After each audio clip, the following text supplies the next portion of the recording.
So we'll find out if we can do this. We have a lot of lawyers that where they paid $100 million on average. The final 4 or 5 are at $125 million. You got nowhere to go now. And we might as well use it. I won't need that. Charlie 330. After it ends, after we leave that building, it's not going to be very pleasant. Stop, we're going to take So I think we're going to stop. Get on the ground. You got nowhere to go. Get on the ground. With the trade. We have a lot of countries. But we want to make deals that are proper for the United States. Not just we can make deals easily. We want to make them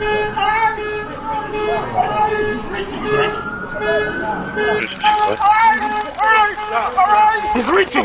Well, that's what we have. I mean, if we can't make the deal that we roll over. want to make, that we have to make, that's good for both parties. Stop. It's got to be good for both parties. You're going to get tased again. Then we go back to where we were. Go back to the numbers that you were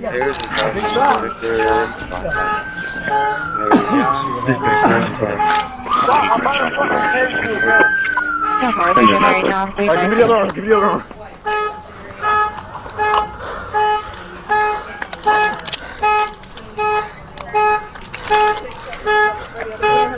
I'm not considering any country or company, but Radio, we got one in custody. Bossman, look. You alright? It's a silver now. You alright? No, man. Alright, what's wrong? it's called flexibility. No. Certain flexibility. Alright? Yeah, we good.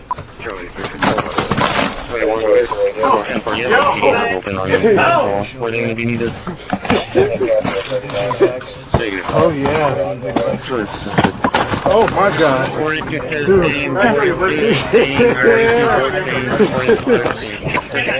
People now understand 570 photo wall. We're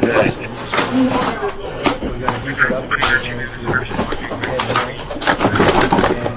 And the numbers are incredible. The numbers are what's taking place. We had great numbers, but this is topping my list.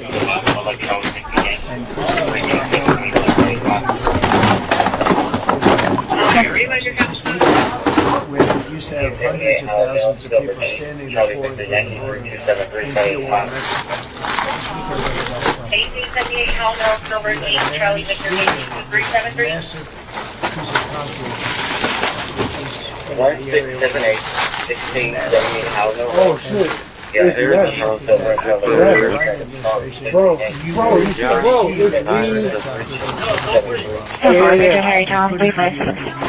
and helicopters that you couldn't see concrete. Now, this weekend, you had nobody there but a man with a broom sweeping it and cleaning it up. Pretty amazing. It's really an amazing job. But it will be used for that. It'll be used for a lot of things.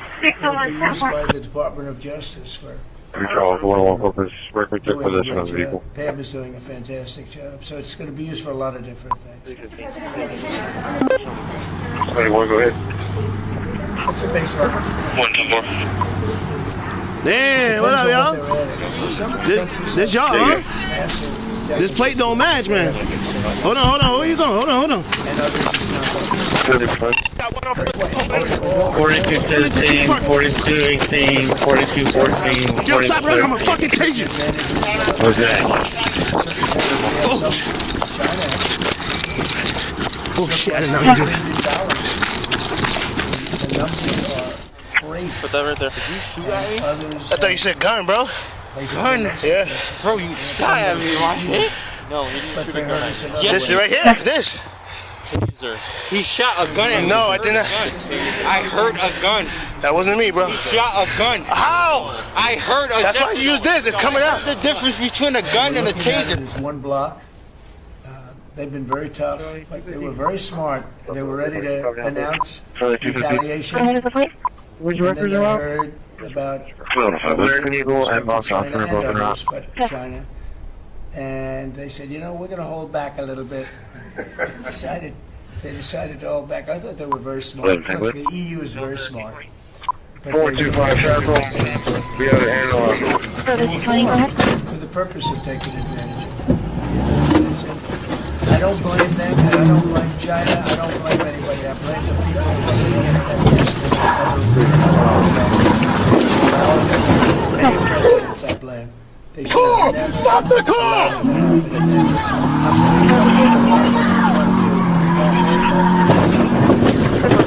On our unconscious call of 521 Staples, rider check for inpatient stay by LPD Bennet.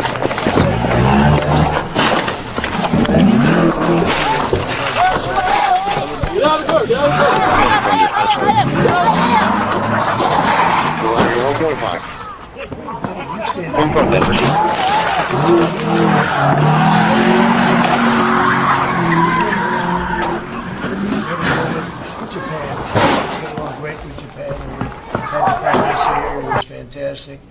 As you know, obviously, Shinzo was great. Let go, dude. Let go. Let go. No longer with us. Keeping up to 125 East 7 125 East 7 UF. 81-year-old female, sick call. I said, that doesn't sound too 200 fajitas, actually. We have a deal where a defense deal. We pay hundreds of billions of dollars to defend them. But if for any reason, in other words, we pay all the money. They don't pay anything. But if we're ever attacked, they don't have to do a thing to protect us. I said, well, that sounds like a wonderful deal. Hands out the window! Hands out the window! Keep your hands up! Keep them up! Keep them up! We have an NR. Step out of the car! Step out of the car! Or didn't care. Step out of the car! Expression that you use. I think it's Step out of the car! a lot of them Step didn't out care. window if you don't get out of the car! How bad. Keep your hands up! Now, that's Keep a your little hands bit of up or you will defensive get deal. shot! We're talking about trade deals Keep your hands up! They're so Keep your bad, hands up! you would say help them. And even Keep when your I hands up to where I can renegotiate, see them. like, Hands on the wheel! Hands on the wheel! everything I asked for. Get out! Get out of the car! Somebody else- Get On out our of the unconscious car! call of 521 Staples, Get out of the rider car! check What's for up, man? inpatient What's stay up, by man? LPD They were Bennet. negotiating, they didn't care. They didn't negotiate, or they were very stupid, or they hate our country. Sorry, we won't go fine. Alright, I got you guys coming up behind the white van, correct? This is going to be very well done, these attacks.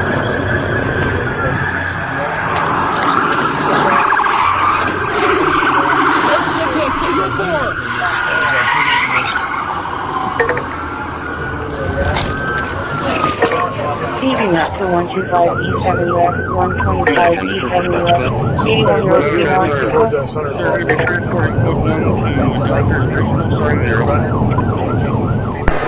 Air 2, Air 1, we have a vehicle. You guys want to break off? A lot now. I don't know what else. Copy, we're breaking off. You know, I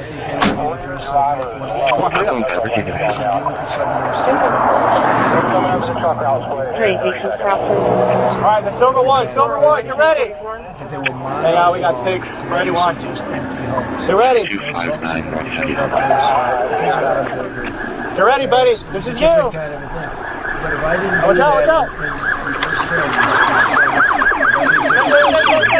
we would have, because China and everyone steal. Okay, I don't want any units going the wrong way. I don't want 100 units behind this. Just keep K9 and 2 units. Everybody else hang back. Steel plant open. And now we have a steel engine that's doing very well, but soon it's going Alright. Just passing Robin Hood. They're going to build brand new ones. Alright, he's passing the culverts. We're coming up to 92 now. The other companies Moderate traffic, heavy traffic. they're building Level massive, 268 sheriff traffic. Cutting over to the west eastbound lanes, turn lanes, likewise car companies. going into opposing traffic, and continuing southbound Woodland through 92. No, 10 sir. Southbound and northbound lanes. The new president is a terrific person and fantastic. Alright guys, let's back off. Give it some space. Let Air 1 call it. I don't want to keep pushing him any harder. Just a fantastic person. Still southbound, northbound lanes coming up to Plymouth now. I'm not looking at Over the top of the roundabout, still southbound, going into oncoming traffic. We're about a quarter mile out from Kepler now, still eastbound. See, we should have never let this happen. Because whoever It's going through the construction. Lost control, signal 4 right by the 7-Eleven, signal 4. Stand by. 3604 Blanco. He's out, he's walking away from units. He's running towards the 7-Eleven around eastbound on 44. Hawkins! Park in red, park! Park in red! Get on the ground! Get on the ground! Do it now! Get on the ground! Put your hands on your back! Central dog got him, dog bite. Taking him Central right now. 90,000, I don't know. Good boy, right? Park I in don't red. think you'd have enough room in the map because there's 90,000 factories that we've lost since more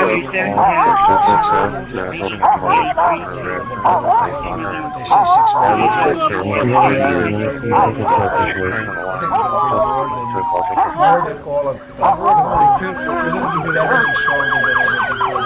Level 260, They were leaving. So I think to leave. You're going to build a factory someplace else. And you think you're going to come and steel in your car or any product that you make, your pharmaceuticals, which we're going to do, we're going to get all that. But if you think you're going to just, all they had to do is say this, and they wouldn't have left. You know, I said it. Item 221, Delta 280 for the disturbance of the weapon at 3604 Blanco Court, 3604 Blanco Court. The call is still updating. We're going to charge a big, big tariff at the border, and people were thinking about building in Mexico a car plant, and I said we're going to have a big tariff. So if you want to build a car, you have to pay 25% more. Pay 25% tariff at the border. Any unit that can for disturbance of the weapon at 3604 Blanco Court, 3604 Blanco Court. Let me see it! Let me see it! Put your hands up! Location 53.6 Richard. 380, can you put a comment on the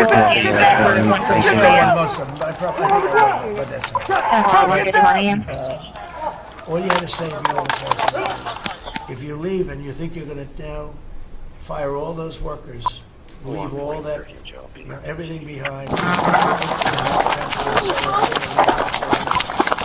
50%. And Delta 240 left for the carpet advising. Get the fuck up, Doreen! Doreen! Get the fuck out! Get the fuck out! Get the fuck out, police! They both on the location. She's now waiting at Salvador. They left 90,000 plants. Get the fuck out! You can't envision it. So just getting back to your, you know, because I'm a great weaver of all time. You know. To weave, you have to be a genius. Yo, put it on! Go on tangents, anybody can do it. But we'll get back to your original U.S. steel. Go, Can I be with you? Yo, drive the Item 221, Delta 280 for the disturbance of the weapon at 3604 Blanco Court, 3604 Blanco Court. The call is still updating. 960 Central, 80 flat. Original units for road closure, 358 eastbound Wolverhampton Road, 358 eastbound Wolverhampton Road. Rising 360 eastbound will be shut down at the exit ramp steps will be at West Point. Transit at West Point. Rising Wolverhampton entrance, West Point entrance, and Greenwood entrance will be closed until 6:30 a.m. 6:30 a.m. Dispatch 1930. 380, can you put a comment on the call that the incident occurred at 1:51 a.m.? 1:51 a.m. Stay with him. Let me see your hands! I'll see you. This lady, I don't take ownership. On the ground! Get on the ground! Get on the ground! Get on the ground! Somebody else maybe is sitting in this chair And and Delta 240 left for the carpet advising. very smart. Very, very smart. They both left the location and she's now waiting at Salvador. Let me see your head! Let me see your head! Again, I don't Put your hands up! Yo, drop it! In that position, I have great respect. I have great respect for the people. They ripped off the United States. All we had to do, have a president that knew what the hell was going on. Get down! And none of those countries would have left. Those companies, none of them would have left. So that's a little lesson in basic business. And it's really basic business. It's not complicated business. It's very basic business. And we'd have every one of those car plants going just the way they were 30 years ago. None of them would have left, but now they're coming back. Mr. President, the Labor Department has confirmed that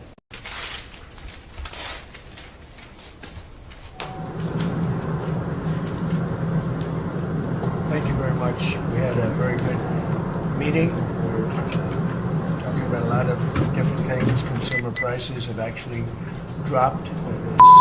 Attention on units for road closure, Highway 358 eastbound Brownsville Road, 358 eastbound Brownsville Road. Rising 360 eastbound will be shut down. The exit ramp that will be at West Point. All traffic will exit at West Point. Rising Old Brownsville entrance, West Point entrance, and Greenwood entrance will be closed until 6:30 a.m. 6:30 a.m. Fire dispatch 1913. Adam, did you want to be advised Medic. The country's running, trying to get the world to No, the third party number. I'll show you the back of this lady. If you want to shake her. 40 years ago. President could take it up if you had to. It's not sustainable. It wasn't sustainable. A lot of money being added. This is a lot of money that we could add. The country is making approximately $2 billion a day. And think of it, that's, we've never done that before. So we're kind of close to it. The number is probably $3.5 billion a day. That makes us a very strong country. But we have Scott here, Howard, and some of the people that are working on deals. And the biggest problem they have is they don't have enough time in the day. Everybody wants to come and make a deal. And we're working with a lot of different countries. And it's all going to work out very well. I think it's going to work out very well. We're in good shape. There's no inflation. There's very little inflation. And I went 4 years without inflation, and I tariffed. I took in hundreds of billions of dollars from China and others, taxes in China. But we took in hundreds of billions of dollars a year from China, the one that left 4 years? and we had no inflation. Be on the way over there. So we think we're in very good shape. We think we're doing very well. Again, there'll be a transition cost and transition problems, but in the end, it's going to be a beautiful thing. We're doing again what we should have done gray, off Harley, many years ago. gray and black Letting it shirt. out of control. Off here. And we allowed some countries to get very big and very rich at our Here. expense. Don't do that. Don't do it, sir. No. Don't do it. Not Don't do it. So Don't do I it. want Please to give it up, come sir. Come on. We can work with detectives, dude. We can work with detectives. Some of you a little Hey, short. stop walking couple of towards answers. us. Speeches got back from Panama Don't do it. all over Come the place. on. And We you wanna can give us a we can little work with report on that detectives, and dude. whatever else It you don't might have to be say. your Everyone charge, at this man. table is doing Whatever an you got. incredible job, by the way, I have to say. If you don't, it's And fine. Okay, put the gun The down, dude. relationships are You haven't done anything too bad. really, the relationships are very Come strong. on, stay where you're at, really man. good, really strong. And these Drop meetings it. are very good. I think, I don't believe there's any other Come on, man. president that allowed the president No, we don't want to. meetings such as this. No. Secret Dude, meetings. you're not in that much trouble. Drop But it. we have nothing to hide. No. And It's I just think evading, it's a dude. good, Come on. We want to be, Drop the word it. you like to use, Jeff, is transparent. Well, We want to be transparent, and we'll do that Mr. President, we just got back from Panama last night. We're at the Panama Canal with the Can you get the unit number of the one that left 4 years? signed a couple of these stories. Be on the way over there. That's what and then also a memorandum of understanding presence of Sherman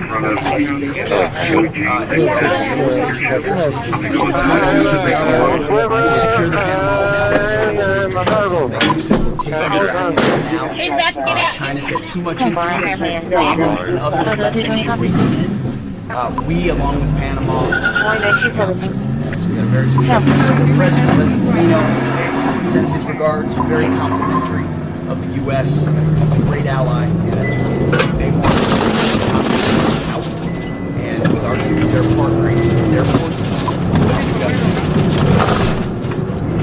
a lot of troops filled up some areas that we used to have. And we didn't have any longer, but we have them now. And I think it's in very good control. Right? Yes, sir. Okay. Thank you, Pete. Very good. Howard? So, so we've have so many countries to talk to. It is, it's incredible. I think Forward 911, what's the address to the emergency? We could ever have enough time in the day to talk to I don't know, the guy having a standoff with the police? I'm sorry, what's going on? Standoff with the police? Ever would have come. Okay. But for Why are you having a standoff with the police? It's one story, but it's happening. And I'm trying to get hold of mom. She was in the house. I let her out so that she could go be with the police. Okay. Now they want me to call her. I want to talk to her because they're just wanting to kill me. So I'd like to talk to my mother. They won't let her answer the phone. Okay, listen to me. I need you to stay on the phone with me, okay? Hang on 1 second. Don't go anywhere. All right? Okay. Take off. Just be with me, all right? I'm going to help you out, all right? SWAT team to come in here. Just step in the yard. You're doing what? SWAT team is going to come in the house to kill me. Okay, well, don't try to comply with what they're telling you to do. No, I'm not doing that. That's your issue. I'm not going back to prison for the rest of my life. I'll fucking kill myself first. While we do an investigation. The responsibilities are in having education go back to the states, meeting and talking with governors. This week, all 50 commissioners of education around the country, and because we also want to provide them the tools and best practices as education goes in effect. Front door. Progress, very important in the states. And what about colleges? You're sending back 400 million, 8 billion from money we pay already. We have a $60 billion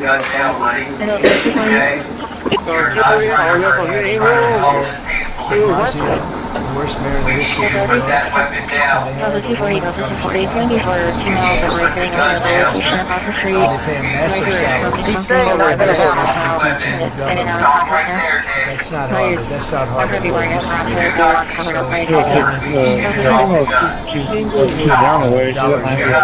From quite a few universities, but we're not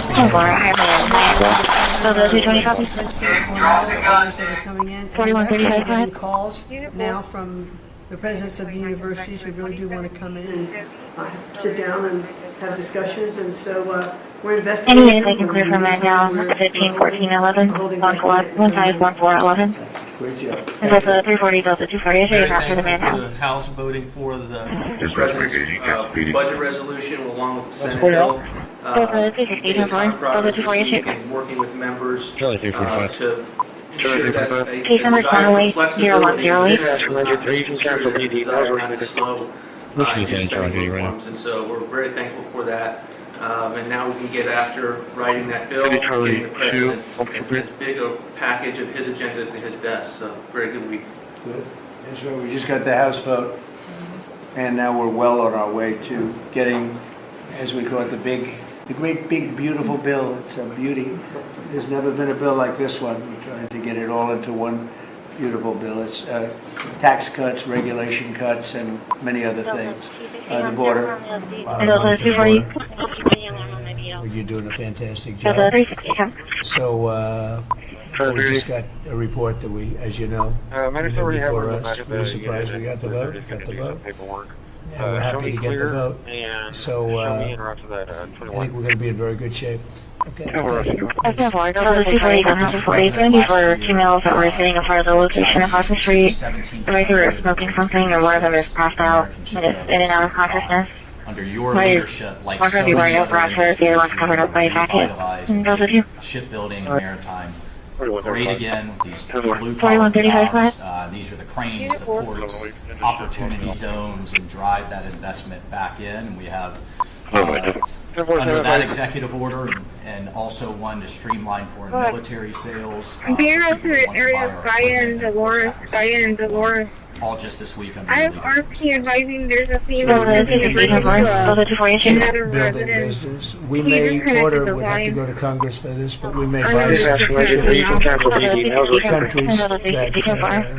we're close to and that do great jobs with ships, but we're going to start the process of rebuilding. We don't really essentially build ships anymore, which is ridiculous. It's going to be a very big business for us in the not too distant future, but in the meantime, we have countries that do very well at building ships, and we'll be dealing with those countries, and we may be ordering top of the line ships from those countries. And within a fairly short period of time, we'll be building our own ships. So we'll probably have to go to Congress for that. But we're not going to have a problem. Susan, thank you very much for the job you've done. Abandoned vehicle. Callers advising there's a residence on first unoccupied facing onto oncoming traffic. That's not hard. They'll live like We've asked them to do, and I think they deserve a lot of credit for that. The chief of staff. Great job. Lee, go ahead. The Biden EPA was strangulating the economy. The Trump EPA understands it's not a binary choice, but to protect the environment and grow the economy. Working with Doge and Elon Musk, we've now canceled $22 billion worth of grants, and we have launched what is the largest deregulatory action in the history of the country, just in one agency. That's how much of a mess the Biden EPA left us. It is going to end up reducing the cost of living. It's going to create jobs. It's going to make it easier to purchase a car. It will be easier to keep your home. We're proud of this effort. The effort that we have is fulfilling the mandate that you earn from the American public. Clean air, land, and water for all Americans, unleashing energy dominance, permitting reform, advancing cooperative federalism, making America the AI capital of the world, and bringing back American auto jobs. When you called me that day asking for me to take this position, I was honored. And you were very specific and clear what you wanted us to accomplish. We understand our mission, and we're going to make it proud. You're doing a great job. You have a lot of applications approvals for power plants, which are going to really power the regular plants, and they're going to be right next to each other because we can't rely on our grid. It's old and it's tired. Subject to being attacked with bombs, possible abandoned vehicle. Callers advising there's a residence on first unoccupied facing onto oncoming traffic. 4175. Kingsville Rescue 1 is going to be available. Their own power. Bennet for King. I'm looking back to fire. We're going to get it done quickly as part of a plant. 3865, 3865. Their own power company. And it's very exciting. They couldn't believe it when I told them that. I said, we're going to get you the approvals very fast as part of your regular plant. You're going to build electric producing plants, and it's very exciting. And they're able to do it very quickly and very well. And you made it possible. Thank you. You have a lot of applications for some of the biggest plants that have ever been built in the world. These are serious plants, aren't they? Huh? Approved. We are open for business. Working with Secretary Burgum, Secretary Wright. Dispatch from Ranger Day, we're available. Engineer available. First off, Mr. President, it's Brooke's birthday today, so she keeps getting younger, so happy birthday to Brooke. I want to thank you as well for the shipbuilding EO. Again, to build ships, we also need mariners to sail those ships. I was just up at Kings Point for the Merchant Marine Academy a couple days ago, and we have some of the greatest young men and women who are learning how to be mechanical engineers, to rebuild and fix the engines on those ships, but also how to sail ships. I would tell you that over the past decades, this academy has become, it needs some love. It's been a little bit dilapidated. We have to invest in sailors, and I appreciate you taking the initiative.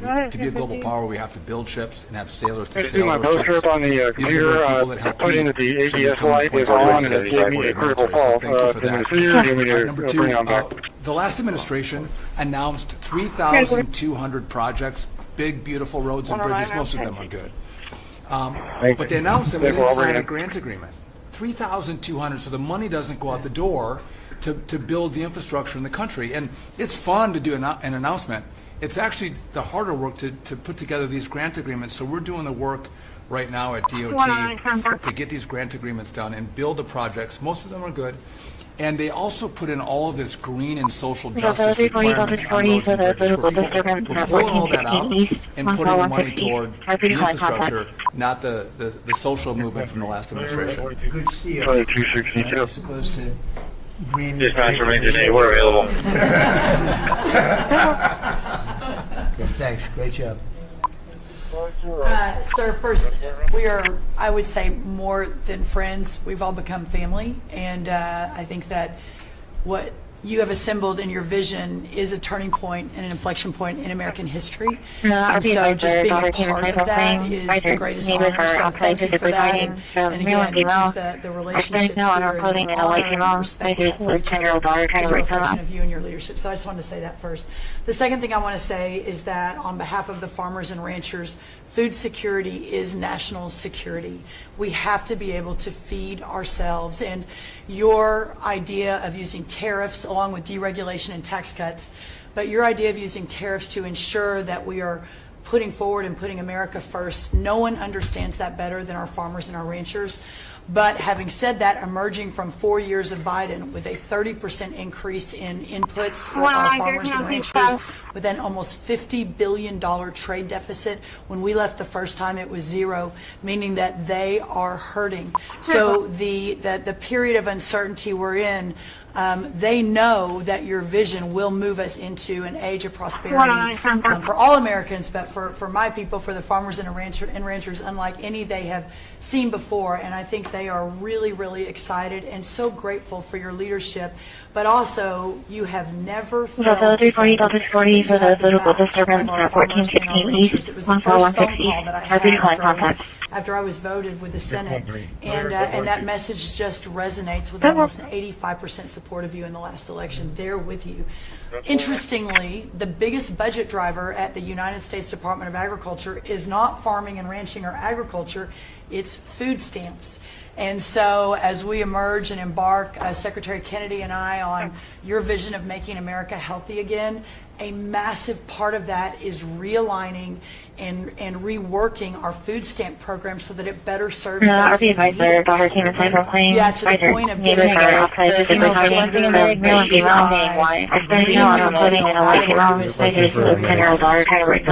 Okay, not saying flag. Alright. Charlie 210, Charlie 283 is in progress. My car with airline. Get the rest of it. But thank you, sir. We've got a much different military, I will tell you. Thanks very much. Good job. And eggs are down. Eggs are big, right? Yes. Big. Yes, sir. Also, We're in the RP following a husband that's Easter is the Super Bowl for eggs. silver So, ram you know, 2500. no, we feel really good about it. Thank you. That's what I hear. Thank you. Thank you. Good. I'd echo what Howard said on the trade queue, that we've got over 75 countries that want to come in. So it'll be Treasury, Commerce, Jameson at USTR, and we're putting a process in place. And as you said, you're going to be part of the negotiations too, because these countries coming up, and the Secretary of Customs going to be negotiations. Well, President Trump's going to be involved too. So bring your best deal on the budget. It's moving quickly in the House and the Senate, thanks to your leadership. We're also going to have debt ceiling in there, so we're going to get an increase in the debt ceiling. And that will be the done and dusted. Part of the bill. It'll be done and dusted for 2 years. We won't have to worry about that. And then I gave a speech yesterday to 1,400 small community bankers, and they were so happy to hear from your administration. And I told them Wall Street's done great for the past 4 years. The female's requesting a medic, but she's not saying why. They can continue doing great, but it's Main Street's turn Okay, not saying why. and it's those small bankers with deregulation we're going to be transporting code 1 to Dr. Regional. your Main Street agenda, bringing back jobs, that is going to power the smaller communities. And then finally, the bond auction went very well yesterday. We had a lot of foreigners show up as the support, showing that the U.S. is still the best place to invest. The inflation report, as you said, was quite good. And energy prices are down more than 20% since January 20th. Maybe on 358 westbound. President, we've had some great wins in the last few days that overwhelmingly elected by the biggest majority of Americans want you to be president because of your agenda, and the courts are ruling that you have the authority to determine how the money of this country will be spent. That's what the American citizens wanted, and that's what they're getting. An example of that Friday was the Department of Education. You can determine how the money will be spent, no more DEI, and that impacts every agency across the board. On the civil side again, NLRB. We had a big win in the Supreme Court. OPM, a big win there. But also 16,000 workers there. But also on the criminal side, the Alien Enemies Act. We are winning there. And, you know, your directive to me was to keep America safe. And that's what we're doing. Whether it's the alien enemies, all of these gangs, and they are enemies of our country. They are terrorists. They are organized crime. They have come here. They are extremely organized. They are spread throughout our country, and they are creating terror. And no more under your directive. And that is stopped. Yesterday in South Florida, we charged 11 defendants with $500 million of pure cocaine coming into our country to kill our kids. They were caught. They will be prosecuted to the fullest extent of the law. These gang members are going back to where they came, or they're going to an El Salvador prison at your directive. And you know, you also gave us a directive to prosecute the people who are going after Tesla to the fullest extent of the law. We made 4 arrests. There will be no negotiations of your directive. They're all looking at 20 years in prison, and within the next 24 hours, you're going to be seeing another huge arrest on a Tesla dealership, President. And that person will be looking at least 20 years in prison with no negotiations. That's great. That will stop it. Cole. Thanks. Doing a great job, too. Thank you very much. Lori, please. Mr. President, accountability matters. That's what we're recognizing. With our partners at the Department of Labor for Government Efficiency, just a few weeks ago, we realized there's about $4.4 billion in COVID funds that were not used, that the state coffers were just holding on to. Out of that, we've returned $1.4 billion back to the state treasury, so essentially to the American people, and we'll go back and claw the rest of those billions of dollars back. And on the heels of that, late last night, we're understanding unemployment insurance fraud. That trust needs to be whole for the American people. When we need it for who deserves it. That's not what we're seeing. And the numbers that we saw last night, again, exposed by our partners at DOJ, at the Department of Labor. Since 2020, over $400 million of payments have gone out already. And when you hear these numbers, apparently in the United States, we have over almost 25,000 people who are over 115 years old who are collecting $59 million that we have sent out to people. Talk about fraudulent behavior. Mr. President, 28,000 people between 1 and 5 years old have collected fraudulent payments that $254 million has gone out. And lastly, 10,000 people who have not been born yet, 15 years into the future, $69 million, and they haven't even been born yet. In one case, they will be born 129 years from now. The United States government sent them $41,000. The Department of Labor, those are the things that we're uncovering. I couldn't be more honored to tell the American people that we're bringing back their dollars and we're saving them and returning them to the United States Treasury. Also, jobs numbers. Last Friday, 228,000 new jobs were reported. That is good for the American people. That is my primary job, is to grow that workforce under your leadership. So we've kicked off the America at Work tour, and we'll be visiting all 50 states, and I'll be working with my colleagues here to do just that. So thank you, Mr. President. We're going to grow this economy. We're going to keep our focus on the American worker. So you're finding tremendous fraud, though. Those numbers are really bad when you're unheard of. Over 115 years old, and I think you had mentioned the oldest person in our country is 114 years old. That's pretty good. A woman living in Pennsylvania, but apparently there's 24,000 that are 115 or older. I hope you hear that. So we have 24,000 older than the oldest person. That's terrible. And what are we doing about that? Case number Bravo 250122. Again, Bravo 250. From Navy 1, Navy 2, from Navy 2. We've got an extension on that another 5 years, and so the goal, in my opinion, we should never have a statute of limitations to return the American dollars back to the Treasury when there's fraud. But at this point, we will continue to work hard and double down and return those dollars to the Treasury. Great. Thank you. Thank you. Mr. President, thank you for your leadership at the border. For the second year in a row, you have broken the record in the history of the nation for the lowest number of encounters at the border, which is absolutely remarkable. You have said that America's laws matter and that they'll be enforced, and we're hard at work now to get people to go back home that are here illegally. So the Alien Registration Act has been in place long enough now that those individuals that are here illegally, if they haven't registered, then they can be charged criminally, and they can face fines up to $1,000 a day and face deportation if they don't go home, and they'll never get the chance to come back to America. So we're encouraging people to use the CBP Home app to register, and we're working on the resources and funding to buy them a plane ticket to send them home. I went to El Salvador, Colombia, and Mexico, and those countries and others are thinking about setting up programs to support these individuals when they get back to their countries. So when they get there, they'll have housing and food assistance. So making sure that these folks have the opportunity to go home so that they can get the chance to come back to America is important.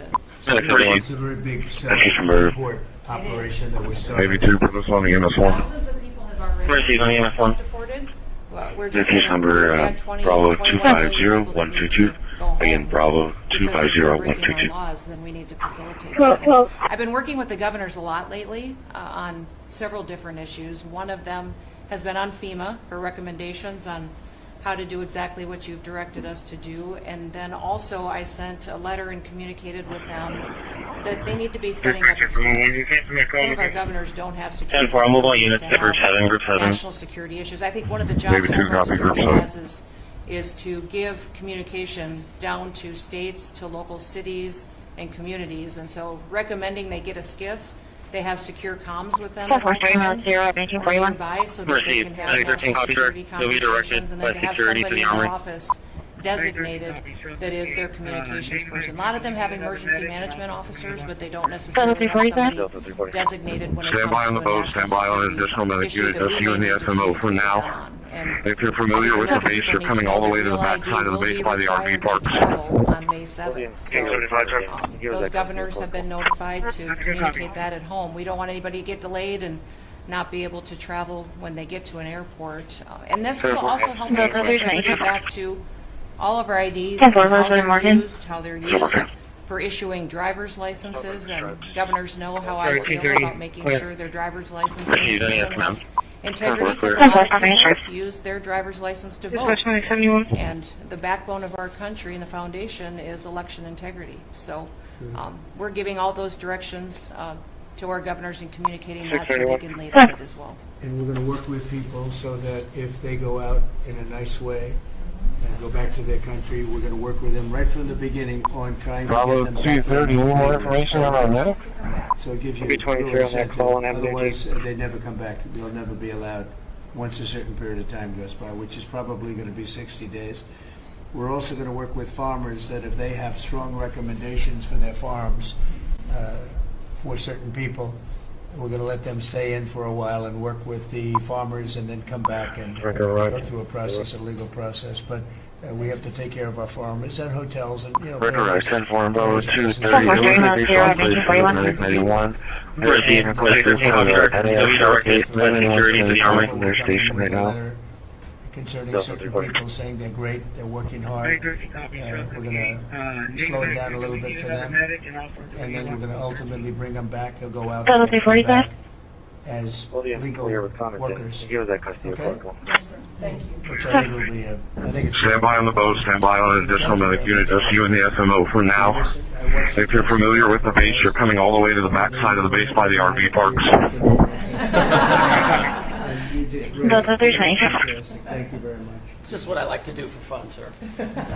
You've been keeping us very busy. Last week, you started a reordering of international trade, something that hasn't happened for 80 years, something that should have happened decades ago, and you know that. You've known that for a long time. That's why you have us all working on this. You came into an emergency situation where President Biden left us with a $1.2 trillion trade deficit, the largest of any country in human history, the largest. So you declared an emergency, you took action. You said the largest in history. Generate a vote call. Anything like what he left us. He left us November 20, Delta 380 for the disturbance at 4038 West Vanderbilt, 4038 West Vanderbilt. May contact this line. You have a tariff on the world, promotes U.S. manufacturing, protects U.S. workers, and you've also given room for negotiation during this time so we can open export markets for our farmers and other producers and American workers. And this is why the unions vote for you. This is why the workers vote for you. This is why the families want you to be the president.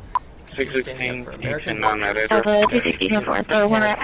in over the past couple of weeks and represent more than half of global domestic Avenue D, or you want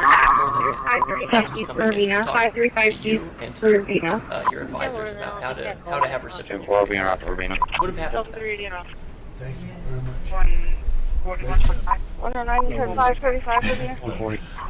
Well, thanks to your fantastic leadership, this amazing cabinet, and the very talented Doge team, I'm excited to announce that we've anticipated savings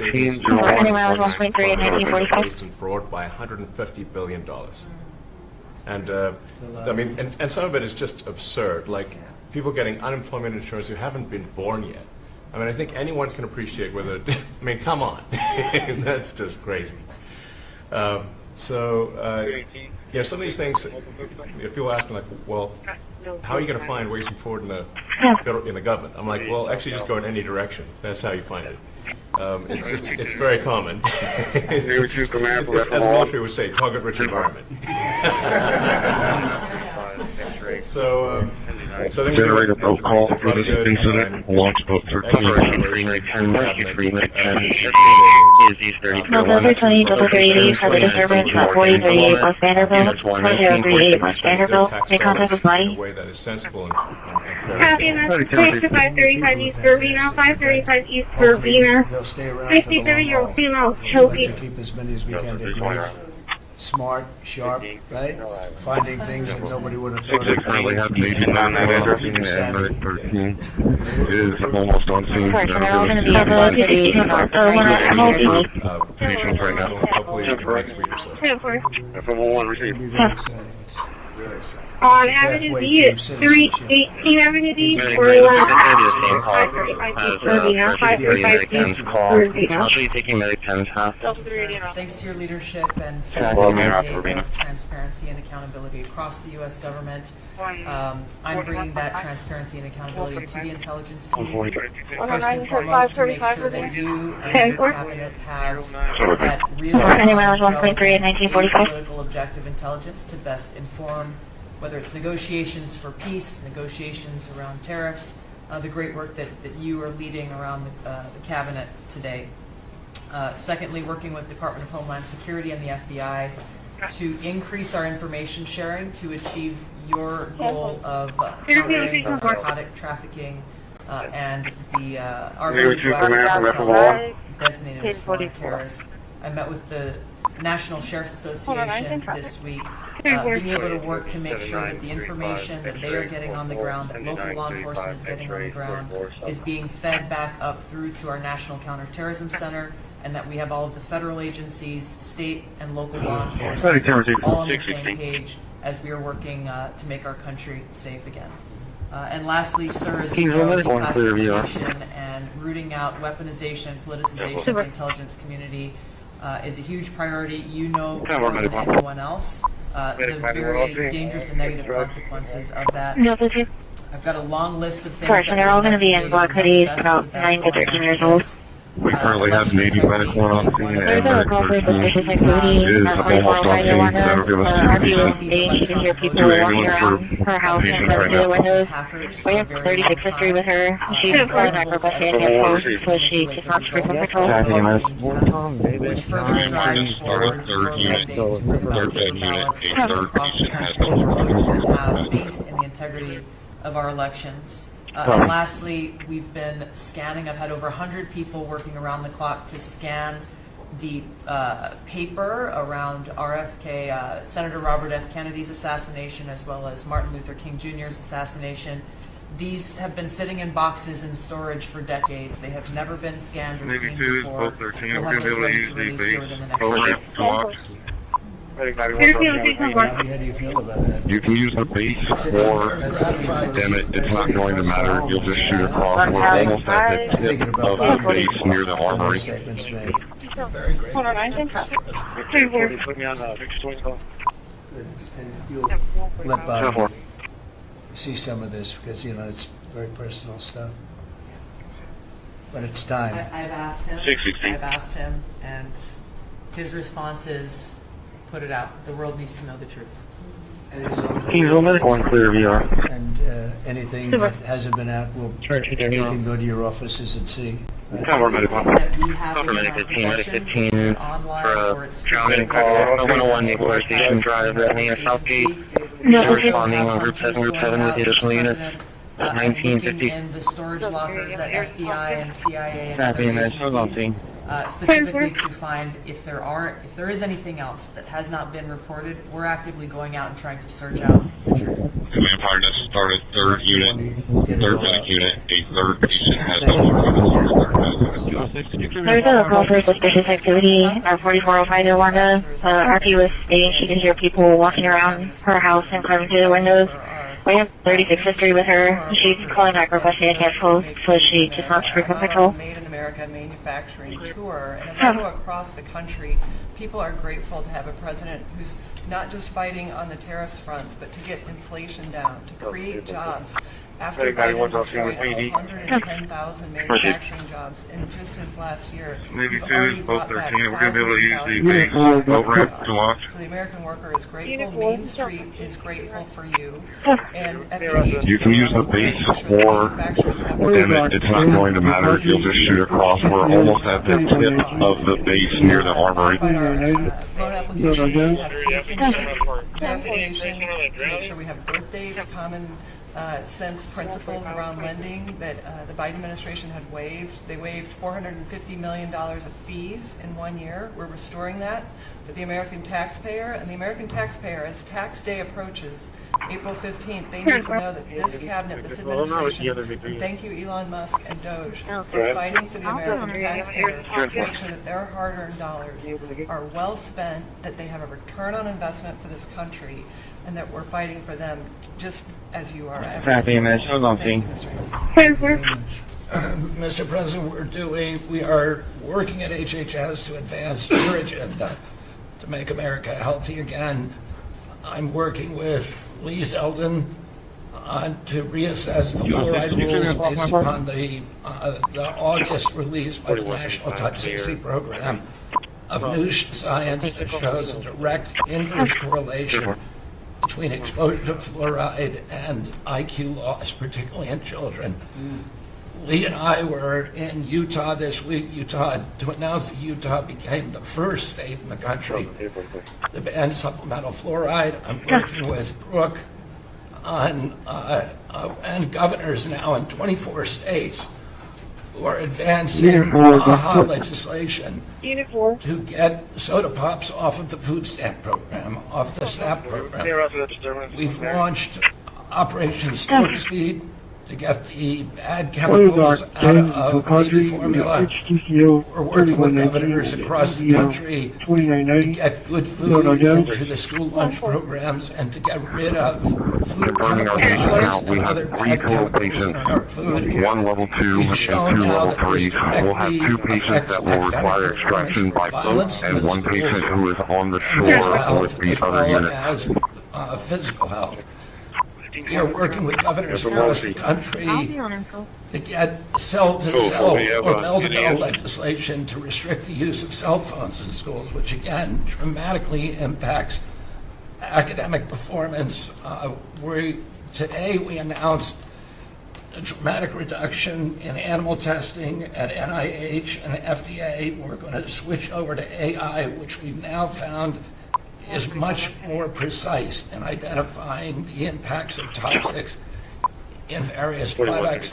We're working with the E-Line, who's done an incredible job SMO1 to eliminate from command. redundancies and to We're going to position streamline you, Medic operations 13, and the all additional the medic unit at the boat ramp where boat 13 launches. That is where the patients will be brought to your agenda of making America healthy again. And finally, on the CDC has done an amazing job at getting the measles outbreak under control. We have about 680 cases now in 22 states, compared to the same outbreak in Europe, which is 127,000 cases and 37 deaths. Our numbers in this country have now plateaued. And I want to thank CDC for that. And we're trying to refocus the press. We've had 3 measles deaths in this country over 20 years. And we're trying to refocus the press to get them to pay attention to the chronic diseases. If you keep traveling that direction, confirming our patient count, we have 3 total patients in the boat ramp, 1 level 2 and 2 level 3s. We'll have 2 patients that will require extraction by boat and 1 patient who is on the shore with the other units. Pre-diabetic or diabetic. And we have, we have now, the autism rates have gone from now most recent numbers we think are going to be about 1 in 31. 1 in 12, so they're going up again. From 1 in 10,000 when I was a kid. And we are going, at your direction, we are going to know by September. We've launched a massive testing and research effort that's going to involve hundreds of scientists from around the world. By September, we will know what has caused the autism epidemic. From command, we're going to position you, Medic 13, and the additional medic unit at the boat ramp where boat 13 launches. That is where the patients will be brought to. Not 31,000. Got the other folks back on your unit. That's a horrible statistic, isn't it? And there's got to be something artificial out there that's doing this. So you think you're going to have a pretty good idea, huh? Copy. Could you retrieve a mech mover or a sked, some sort of stretcher from Medic 13 prior to your departure? We have 1 person who's not going to be able to strap themselves. But something's causing it. It can't be from 10,000 to, can you imagine that, Marco? That's a big number. Thank you very much. Boat 13, if you keep traveling that direction, once you get around those trailers, you'll hook a right in the boat ramp that way. Follow Medic 13. Administration to make sure that we unleash American energy, and of course the strategy behind that is when we do that, it helps make it more affordable for all Americans. Energy isn't just industry, it is the foundation of every other industry, whether it's food, manufacturing, clothing, transportation. And then also when we've got the ability to generate, and not just be energy independent, but energy dominant, then we have the opportunity to sell energy to our friends and allies versus them buy it from our adversaries. And our adversaries were funding terrorism and conflicts against our allies by their oil and gas sales that were going through a Swiss cheese set of sanctions. So with your creation of the National Energy Dominance Council, over half the people at this table serve on that. Everyone has been engaged, whether it's interactions with negotiations with the country. 1 level 2, 2 level 3. Level 2 and level 3 are going to be necessary on your unit to enable the station via the water. Structure for transportation. There's a whole range of things that are being tackled. The outcome of all that is that the Biden administration was restricting supply. You're increasing supply. When you increase supply, then prices start to come down. And we have a huge copy. Could you retrieve a mech mover or a sked, some sort of stretcher from Medic 13 prior to your departure? We have 1 person who's not going to be able to extract themselves. So it's transporting code 1 to Bay Area. You couldn't get to cut a tree. You couldn't graze a cow. You couldn't develop oil and gas minerals, and you couldn't develop the critical minerals we need Yeah, for our technology, for our defense industries, and to be able to help us win the AI arms race against China. So we're opening up this, and with your executive orders and your work, we've on Tuesday, historic day, you ended the war on beautiful clean coal, which has been going on since Obama took office. China gets 60% of their electricity from coal. They're opening up they've opened up 94 gigawatts of coal in the last year as part of this AI arms race. 94 gigawatts, that's enough for 94 Denvers.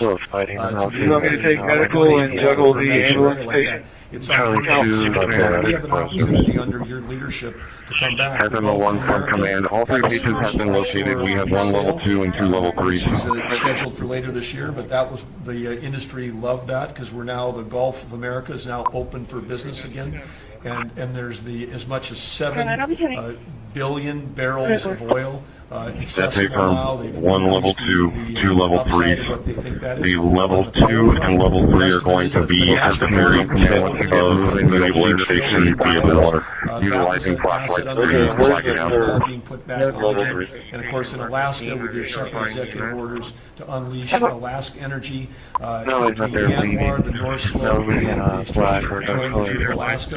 All of those we've reversed magnitude. Those are all open for business again. So it's transporting a boat walking through your area, beginning mileage 0. That's why we've got trillions of dollars of investment that are showing up at the door because they know if they're going to do manufacturing here, there's going to be energy to power their plants. And so thank you for your leadership. Thank you for everything you're doing. No, 587 number 3. Thank you. Mayor 15 from Well, Mr. President, one of the most important things I believe you'll achieve in your presidency is I'm going to need you at the boat ramp. If you don't know where it is, just look for Medic 13 more than 31 years, on the multiple administrations have allowed the Advising from to do 23 or 24 Stevie after 721 Gorkia Street, 721 Gorkia Street, 78-year-old female It's a great service to our country, but ultimately to the world. And I want to Medic 15 from command. What's your location on the installation? Squad 4 service.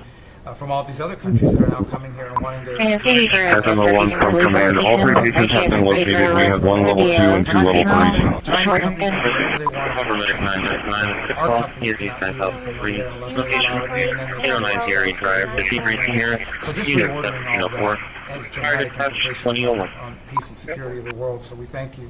An important meeting, thanks to you, is going to happen on Saturday for the first time in a long time. There'll be direct talks between Ambassador Woodcoff and a top-level leader in Iran. We hope that'll lead to peace. We've been very clear Well, 13 from command. Once you get moving, you'll see the security personnel utilizing flashlights to flag it out. About that. I would also say that we are receiving, and I think the Department of Homeland Security can confirm this, historic cooperation with countries all over the world. One, in taking back their citizens. Every country in the world has to take back people that are illegally in another country. And we have countries that refuse to do it or will kind of ignore our calls. All of them are doing it. The ones that are not are paying a price. And we've also found cooperation in other countries that are willing to take some of these people, some very dangerous criminals. I know the President of El Salvador will be there next week. It's really been in that regard. 221 for the Derby. So, 587 number 3. And Christi knows this from the work they're doing. And one last point I want to make, Mr. President, under your leadership, actually under your executive order. If I'm going to need you at the boat ramp. If you don't know where it is, just look for Medic 13 on the If you come here to vandalize a library, take over a campus, and do all kinds of crazy things, we're going to get rid of these people. And we're going to continue to do it. So we identify lunatics like this. Everyone's entitled to the President of student visa. A student come to my home and put all kinds of crap on my couch. I'm going to kick you out of my house. What's your location on the installation? And last but not least, very important development this week. And it's busy for a police location. Now the national champions in basketball, and we hope you'll host them here soon, Mr. President. Go Gators! They're coming. Good for the SEC. They're coming. Well, thank you very much. You're doing a great job. We appreciate it. Any questions? Mr. President, Delta 320, Delta 380 for the trespass at 3625 Upriver, 3625 Well, I Upriver, haven't up seen near it Trailer because Park. I've been here for Maybe walk more, seven, so because I was buried. I'll be seeing it. I think Scott went out. Scott, do you want to have a statement on that? Delta 320 route. Sure. Look, Well, 13, you're a little broken up, but I gather you're walking up on the patients right now. I see the boat stationary. talk about as we go through the queue and Route settle 6503, these countries, please, we're gonna bring and this 244. up. We will end up in a place of great certainty over the next 90 days on tariffs. But we have very good inflation numbers today. Oil's down. We had a successful bond market, so I don't see anything unusual today. And next steps for China, sir? Well, we'll see what happens with China. We would love to be able to work a deal. They've taken advantage of our country for a long period of time. They've ripped us off beyond anybody. Where's the boat ramp at? Long Ocean or to the right, where everybody else is at? Sitting in my position is not even believable. Medical from command. We're talking about many presidents. It's going to be to the right. Just look where Medic 13 is on your map. Come there. Go for a status update. The level 3 that was at the original location has been assessed, refused, and is in PD care. Respect for President Xi. In a true sense, has been a friend of mine for a long period of time. And I think that we'll end up working out something that's very good for both countries. I look forward to it. Mr. President, China retaliated by reducing the number of American films that can be shown there. What's your reaction to them now? 57, 223, Chris. Delta 320, Delta 380 for the trespass at 3625 Upriver, 3625 Upriver, up near Trailer Park. Maybe walk seven, because I was buried. We have the level 2 patient and one of the level 3s are headed to the boat ramp now. Doctor 0. Well, 13, you're a little broken up, but I gather you're walking up on the patients right now. I see the boat stationary. We'll look into it, but I think beyond that, we're really looking to get that war stopped. They're losing 2,500 and even more than that young people a week. They're Russian and they're Ukrainian. They're not American, but they're people. And we're seeing if we can get it stopped. And I think we're making progress. I appreciate the ballerina who was released. It was at the request of a very good friend of all of ours, actually. Dana White called me and he said it's the friend or the relationship of one of the fighters for UFC. Ready for Route 123 O'Neill Avenue, 123 O'Neill Avenue, for physical disturbance. They made a deal. They released the young ballerina, and she is now out, and that was good. So we appreciate that. We hope that we'll Just for a status update, relatively soon. the level 3 that was at the original location has been assessed, refused, and is in PD care. Okay. But it did happen, and we were given that card. And I think we're going to get it. I think we're going to get it. Got to get going. We got to get it. We have to move it fast. Likewise, with the hostages, we're making progress. We, there's 59 hostages, but only 24 of them are living, and that's the way it's been presented to me by the mothers of some of the dead, mothers and fathers of some of the dead hostages. 13, we have the level 2 patient and one of the level 3s, and we're headed to the boat ramp now. Young boys, they want them back as much as if they were alive. It's amazing. When I met the hostages 2 weeks ago here, I couldn't believe what they had to go through back then. But when I met them, there's 59, but 24 are living. And they actually consider, I guess if you're a parent, you do consider it this way, that the remainder were dead, the 24 that are alive, the remainder that are dead, they want them back just as much as they would want them back if they were alive. It's really pretty amazing and pretty sad. So we're getting close to getting them back. We have a lot came back. A lot of people were grateful. Some came back in pretty bad shape. We're ready for Route 123 O'Neill Avenue, 123 O'Neill Avenue, for physical disturbance. Sit down and talk to them as I have. What they went through is incredible. But we're making progress. We're dealing with Israel. We're dealing with Hamas.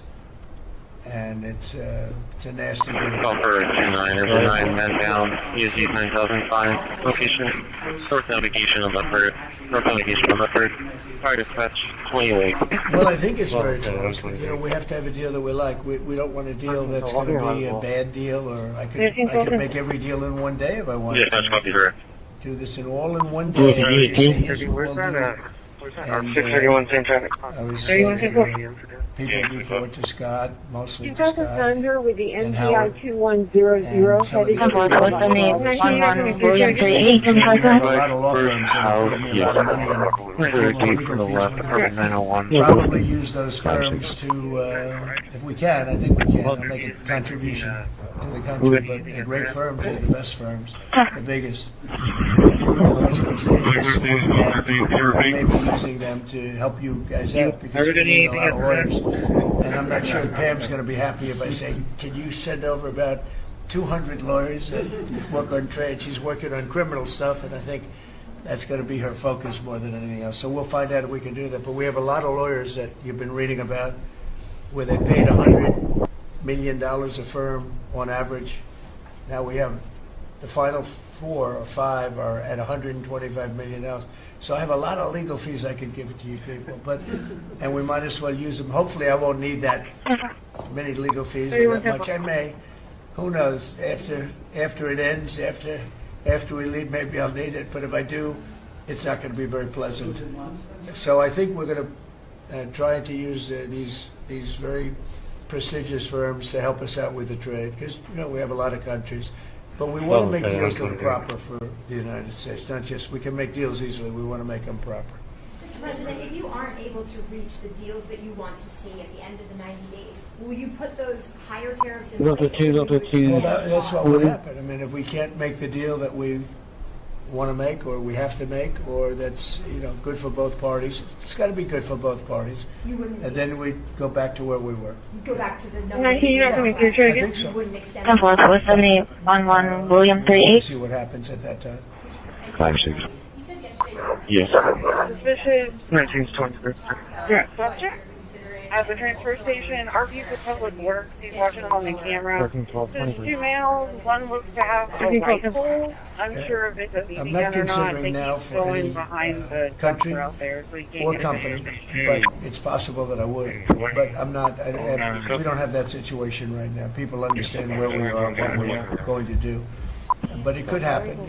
It's called flexibility. I have a medical business. I guess you guys is the female that's attacking other clients and breaking things off the walls.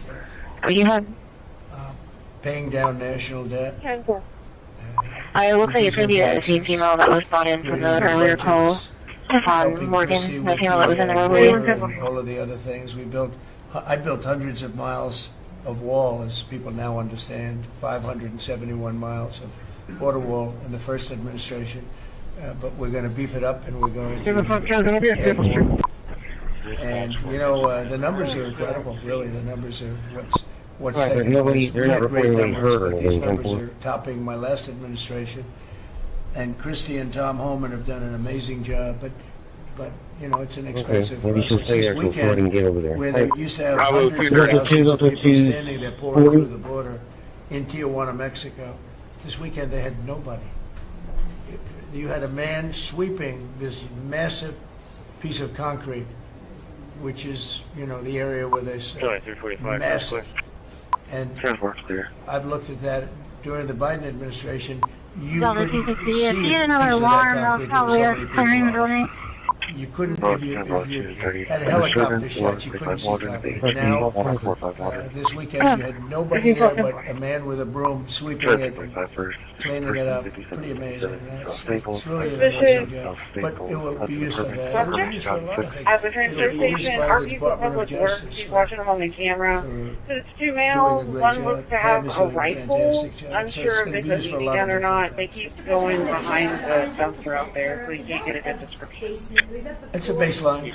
Can countries negotiate? It depends on what they're adding. Some countries we have massive deficits with, or they have big surpluses with us, and others it's not that way. So it depends.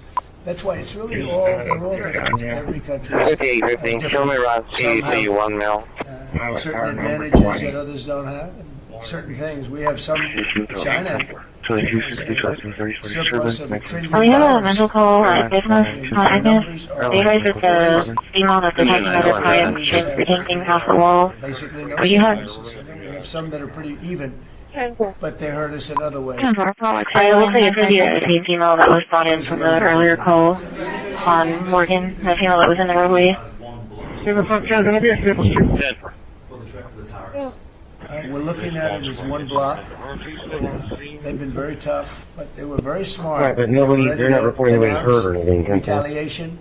Okay, maybe she'll stay there till sorting get over there. Thanks. What we did with respect to China and others, but China.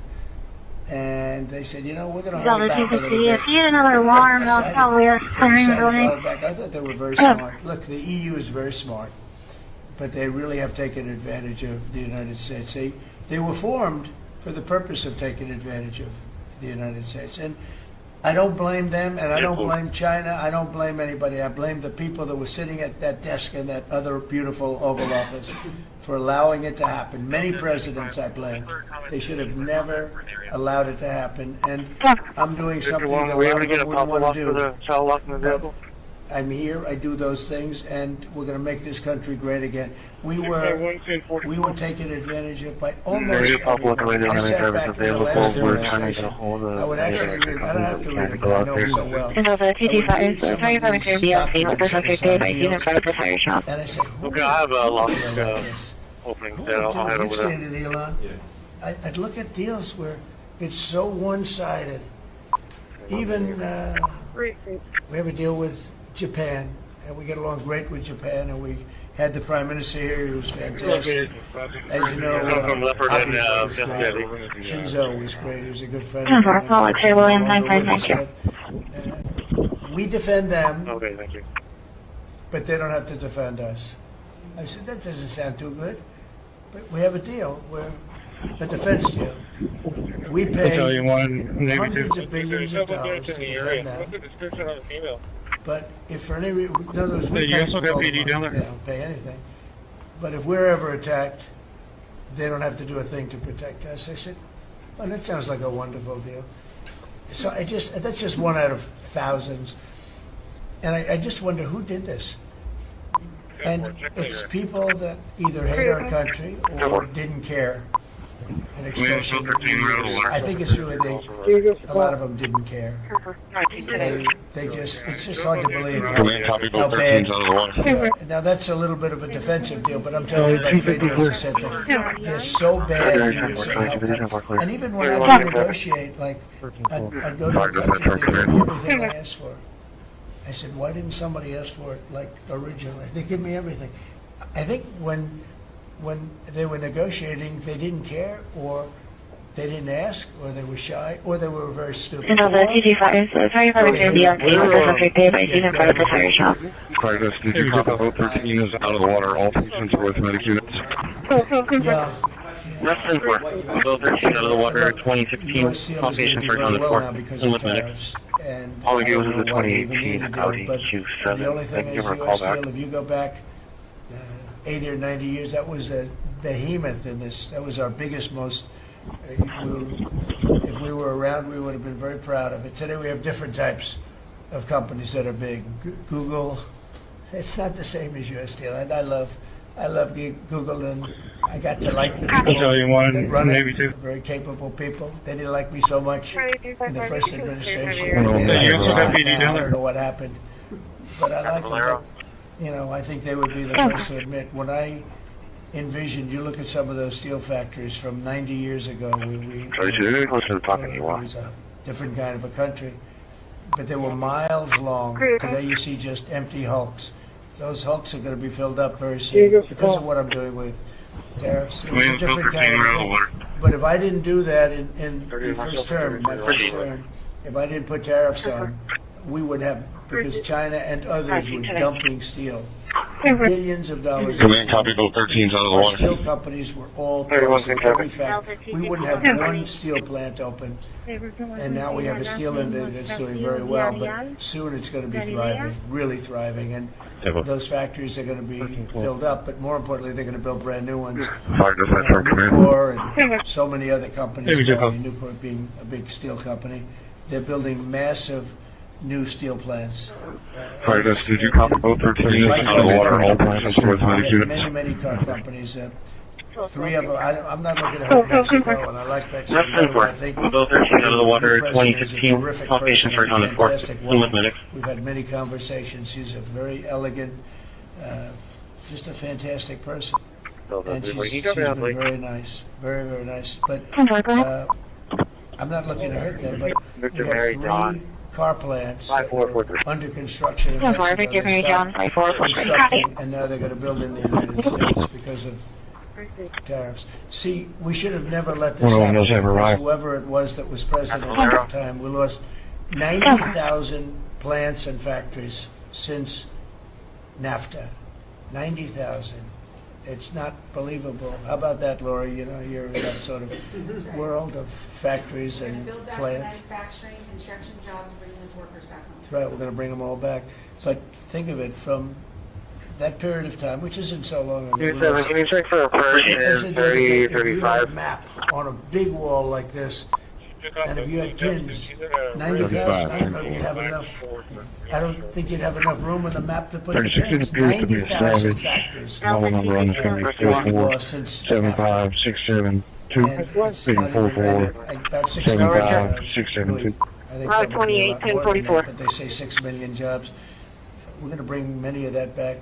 I think we're going to bring more than all of it back. We're going to be better and stronger than ever before. But if a president, when they were leaving, said, "Look, you can 36 leave. Is going to be a 22 you're going to build a factory miles. someplace else, and you think you're going to come and sell your steel or your car or any product that you make, your pharmaceuticals, which we're going to do. We're going to get them all back. But if you think you're going to just, all they had to do is say this, and they wouldn't have left." You know, I said it the other day. I said it with respect to. I made a speech a year ago, and I told them if I win, we're going to charge a big tariff at the border. And people were thinking about building in Mexico a car plant. And I said, we're going to have a big tariff. So if you want to build a car, you're going to have to pay 25% more than the cost of that car. You're going to have to pay 25% tariff at the border. They would have never left. They could have kept everybody. If a president said, if you leave this country, you leave Michigan, you leave Detroit, you leave any of our states, because to me they're all the same. I love them all. I love them all, and I probably won them all, but they say I won most of them. Can you check for a person 30, 35? All you had to say if you were the president, 35, 10 if you leave and you think you're going to now fire all those workers, Route 28, 1044. You know, everything behind, and you're going to build in another country in Slovenia. No, you're not going to. 36 appears to be a savage. Normal number on this is going to be 44, 75, 67, 2, 44, 75, 672. All you have to do is say it verbally. If you leave, you're going to pay 100% tariff. If we don't leave, they would have never left. They left 90,000 plants. I mean, it's hard to believe that. You can't envision it.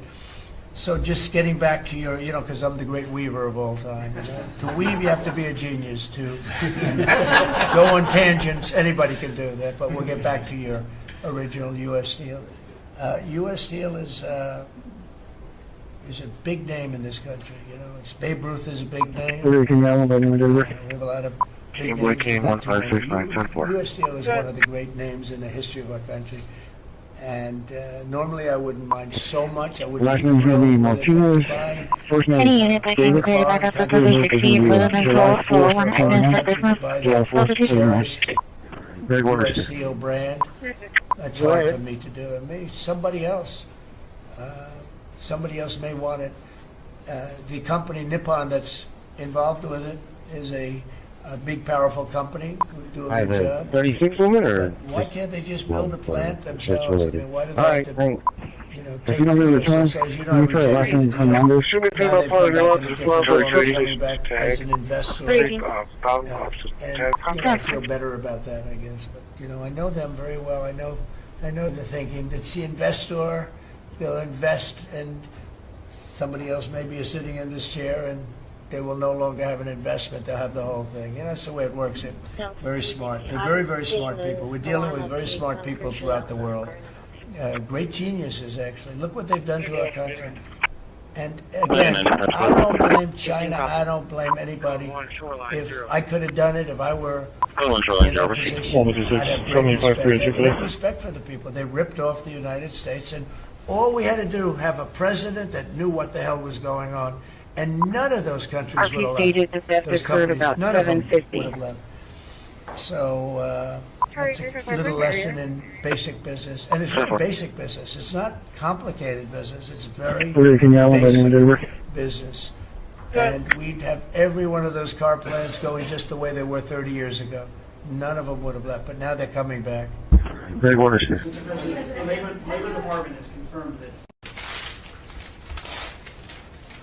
Any unit that can clear the backup to 360 for the total 1 Agnes at business. Thank you very much. We had a very good You make contact with him.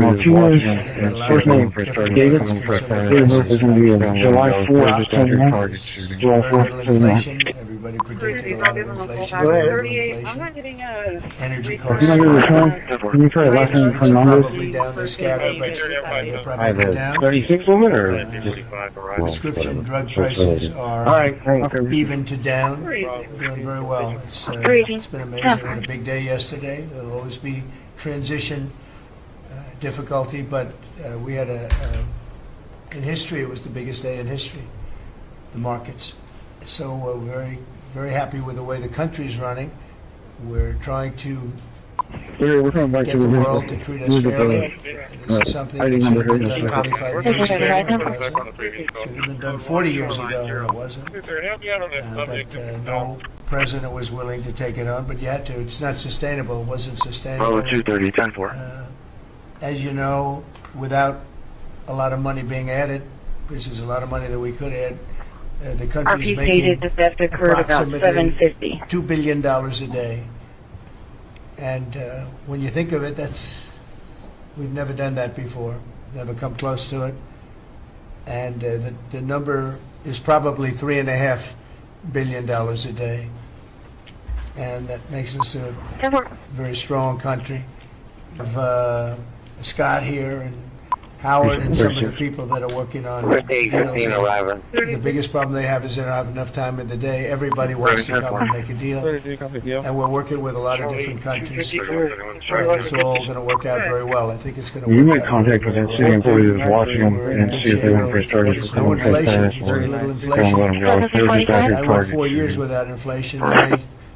Tariff. I took in hundreds of billions of dollars from China and others, taxes in China. But we took in hundreds of billions of dollars a year from China, and we had no inflation, essentially. So we think we're in very good shape. We think we're doing very well. Again, there'll be a transition cost and transition problems, but in the end, it's going to be a beautiful thing. We're doing again what we should have done many years ago. Some countries to get very big and very rich at our expense, and can't let that happen. It's not a sustainable formula. So I want to just thank everybody at the table, and maybe I'll go around and ask some of you a short couple of answers. Pete just got back from Panama, and he's been all over the place, and you want to give us a little report on that and whatever else you might have to say. Everyone at this table is doing an incredible job, by the way, I have to say. Incredible. And the relationships are, it's like they're friends. They're really, the relationships are very strong, really good, really strong. And these meetings are very good. And I think, you know, I don't believe there's any other president that allowed the press to come into meetings such as this. These are very sacred meetings. These are very private meetings, but we have nothing to hide. And I think it's good. I think it's a good we want to be, a word you like to use, Jeff, is transparent. So we want to be transparent, and we'll do that by starting with Pete. Go ahead, Pete. Yes, Mr. President, we just got back from Panama last night. We were at the Panama Canal with their Southcom commander ships, F-18s, troops, and signed a couple of historic deals. One which is with the Panama Canal Authority, a framework for U.S. vessels, first and free through the Panama Canal.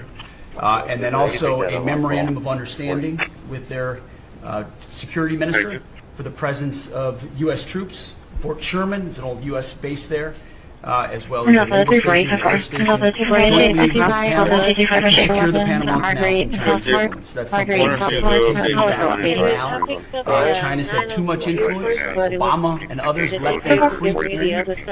We, along with Panama, are pushing them out, sir. And it's been a very successful trip. Their president, President Molino, sends his regards, very complimentary of the U.S. He's a great ally, and I think they want the Communist Chinese out.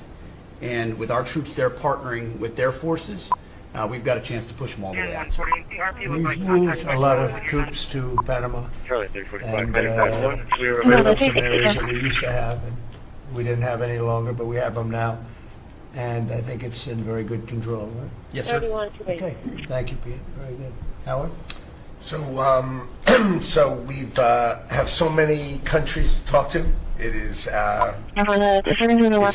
I think Scott and I'm not sure we could ever have enough time in the day to talk to all these countries because they want to talk and they want to talk now. And they come with offers that they never, ever would have come with, but for the moves that the president has made, demanding that people treat the United States with respect. We're getting the respect we deserve now, and I think you're going to see historic deals, one after the other. And then I'm very excited that within a week and a half, we're going to start with the gold card. And the Trump card is coming out, and we're very excited about that. And that's coming soon, so very excited. Well, a couple of fronts. We have been addressing the issue of anti-Semitism on campuses. There's been some grant funding and contract funding. For the disturbance of the weapons at Marguerite and Southport. Marguerite and Southport. How is it updating? Route 230, on the other side of what the responsibilities are and having education go back to the states. We're meeting and talking with governors. I was with this week all 50 commissioners of education around the country. Yeah, the 340, Delta 240, may reroute you for those who hide attempts at 828 West Point, 820 West Point, at West Point Cargo, Army 18, West Point College, still updating.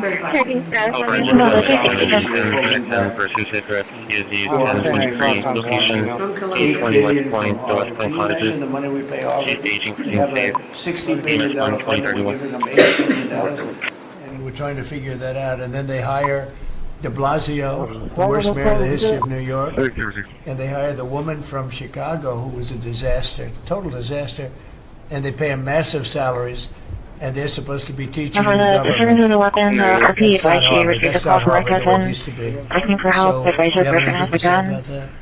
She's trying to get the exact address, the price of 5 houses down from Sonia's restaurant, they live in a small apartment in the back. Yeah, and the other, there's some Princeton, Cornell, others that are coming in, and actually getting calls now from the presidents of the universities who really do want to come in and sit down and have discussions. And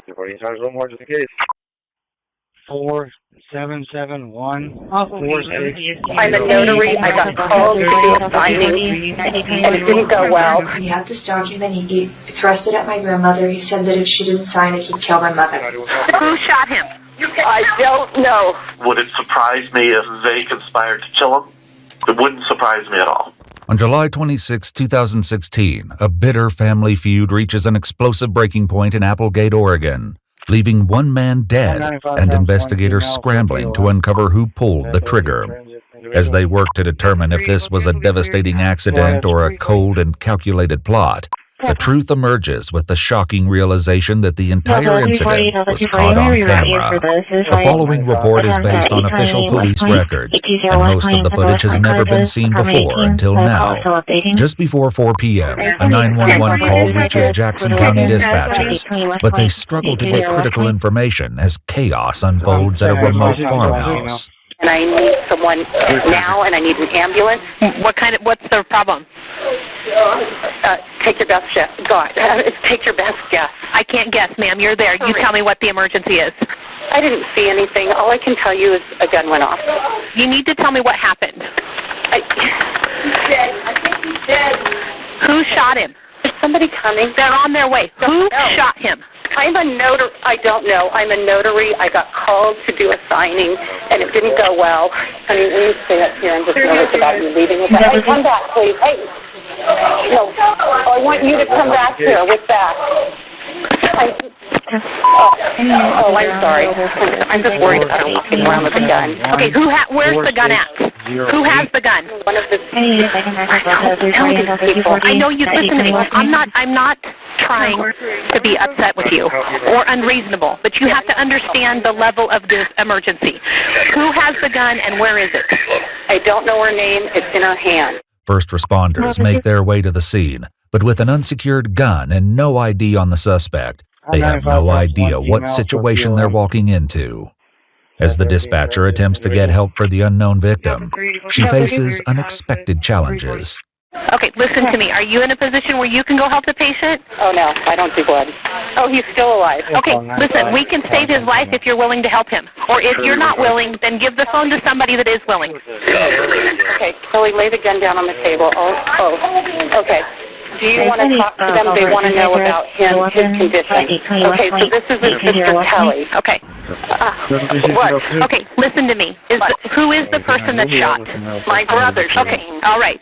Is Shane still breathing? He's still alive. Okay. He was shot in the chest. And who shot him? I don't know. You have no idea who shot him? That's right. I have no idea who shot him. Okay. Is there any serious bleeding? Ma'am? Okay. Bleeding all over the place. Okay. Is he completely alert? No. He's nearly dead. Okay. Listen to me. Ma'am, you need to take a deep breath. If you want to help your brother, I'm more than willing to help you, but you need to listen. I don't want to help him. Why don't you want to help him? Because he's a crazy meth addict. Confusion only grows when Kelly hands the phone to someone else. What did he do that warranted the being shot? Did he hurt someone? Was he armed? No, he was just here at my house. Okay, did you shoot him, ma'am? No. Who shot him?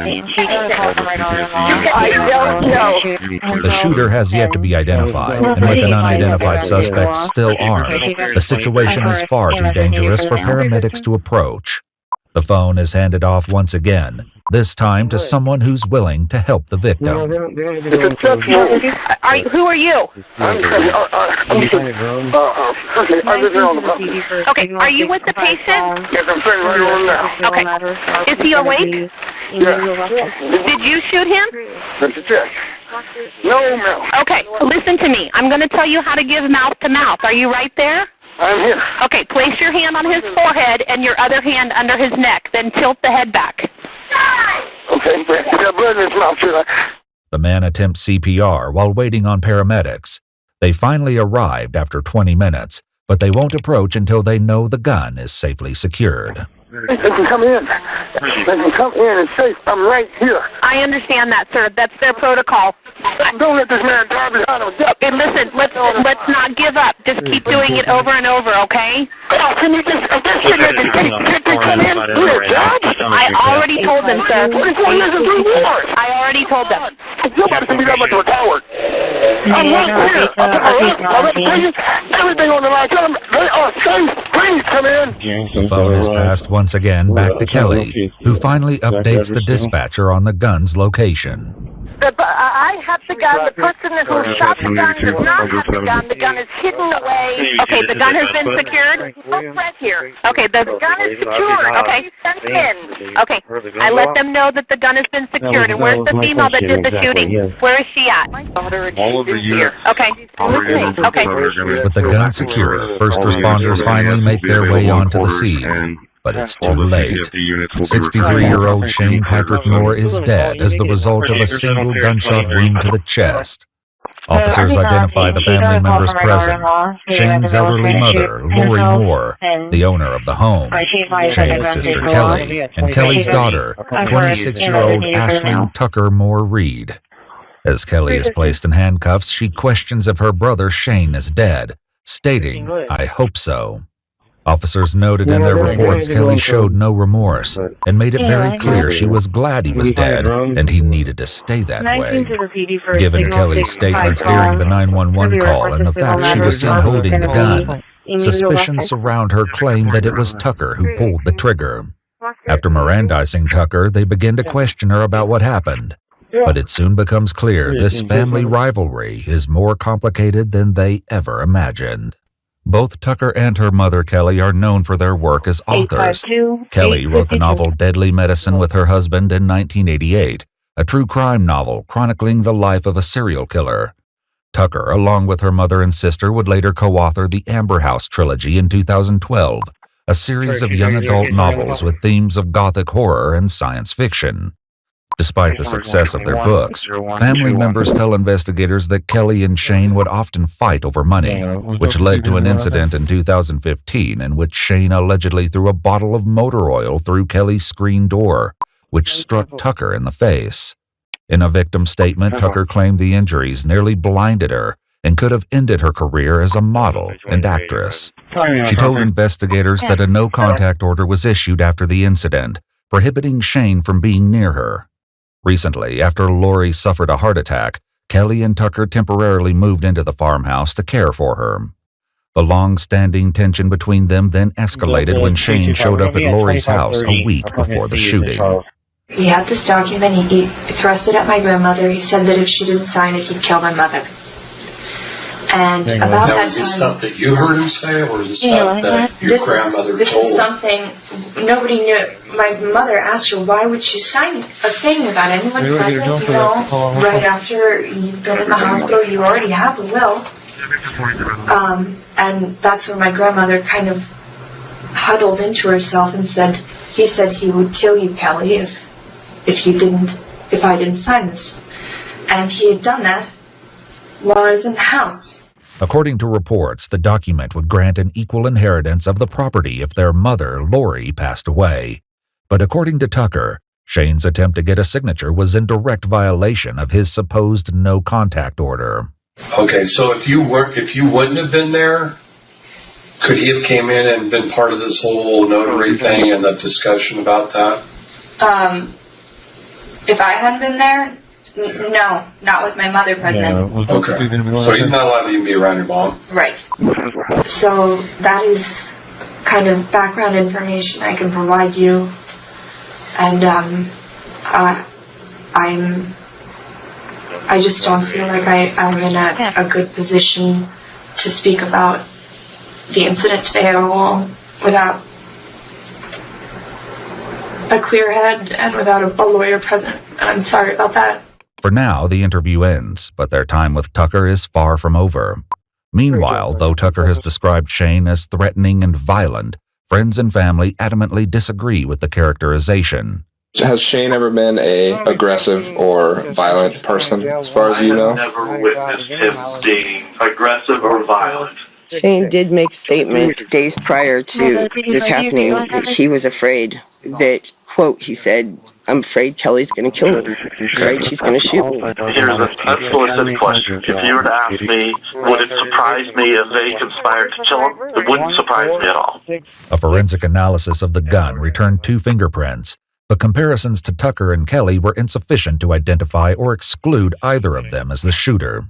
The truth of who shot him remains to be seen. Thankfully, Tucker is ready to speak to detectives once more. Could you see me? Sorry about that. Hi. No worries. I just wanted to add one more thing. Okay. Since Tucker has previously mentioned an attorney, detectives read her Miranda rights again. She explains how she and Kelly reacted to what she believed were Shane's attempts to force Lori into signing documents against her will. I kept insisting that we call the police because that's elder abuse. Right. And my mother said, if we called the police, he would just go berserk. She was afraid that he would set fire to the house, that he would cause damage, anything and everything. So nobody from there called the police for the elder abuse, no. Even though we did record my grandmother talking about how it had happened on the day of. We did have a 911 call from there, from that house. We had a call to our dispatch. This is a computer-aided dispatch sheet.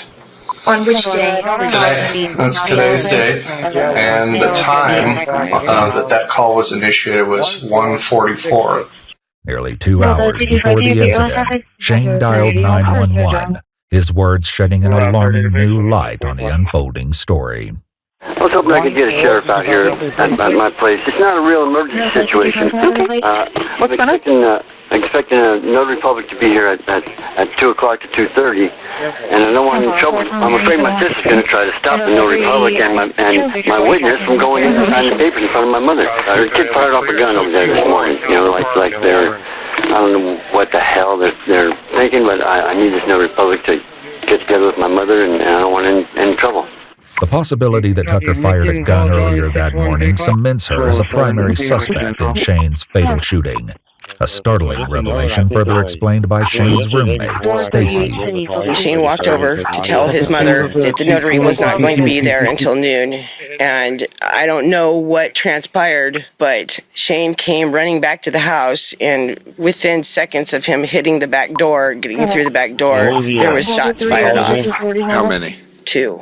Okay. I heard 2 shots. And did they come from in the direction of Yes. Lori's residence? Yes. Okay. What did Shane say to you about his, after going over to the residence that morning? He said, quote, the little just fired off a gun. A deputy with the Jackson County Sheriff's Office contacted Shane for more details, but ultimately informed him they could not get involved in civil issues without a court order. Now, Tucker must answer for the shocking claims made by her uncle. Your uncle called reporting that you fired a gun on the property today. Well, Prior to that time. Well, that's bizarre. I found a gun that I believed belonged to my grandfather. I wanted to know if it was loaded. I took it outside onto the porch and I fired it. That was this morning. Okay. Was that the gun that was used? Yes. Okay. I gave it to my mother afterwards saying, I think that this gun, I didn't even know how to use it. It doesn't need to be cocked to shoot, but I thought it did earlier this morning. So, we were just kind of curious about the you'll be able to see the gun. Yeah. Okay. It wasn't meant to scare him or anything like that? No, absolutely not. People are always shooting. You can see my grandmother's... That's important. That helps right there. That puts your voice on it. But let me ask you, are you a gun person? No. All right. No. Have you ever shot a gun before this morning in your life? My friend from Arkansas, when I went to USC, took me to a gun range, and he laughed at me the whole time. Okay. So, all right. You don't own any guns? I don't own guns. I'm not licensed to carry. No. Okay. So that kind of raises another question. What made you go out today? What was going on in your mind to make you want to test fire that gun today, to make sure it worked? I don't know. I've been scared out of my mind for so long and just saw this thing. Though Tucker has admitted to firing the gun earlier in the day, it isn't enough to prove she later used it to shoot Shane. Little do they know, Tucker's cell phone was recording when the entire incident occurred, providing crucial evidence that would later change everything. For now, Tucker describes the moment she saw Shane approaching the house, just as her mother Kelly realized what the document was and tore it in half. As soon as my mom tore up the document, he ran towards the front door, which was unlocked. Did you see him run? Yes. Okay. And my mom, and I ran. This is the thing. My mom ran, and I could hear her making noises, and I started screaming, and this is where it gets hazy for me. I picked up the gun, off the table because it was on the table. That's where my mother had put it. Shane started opening the door and entering the house. Okay. And he was banging the door to my mother, and my mother was screaming, and he was screaming, and I had the gun, and I'm sorry. Okay. Take your time. I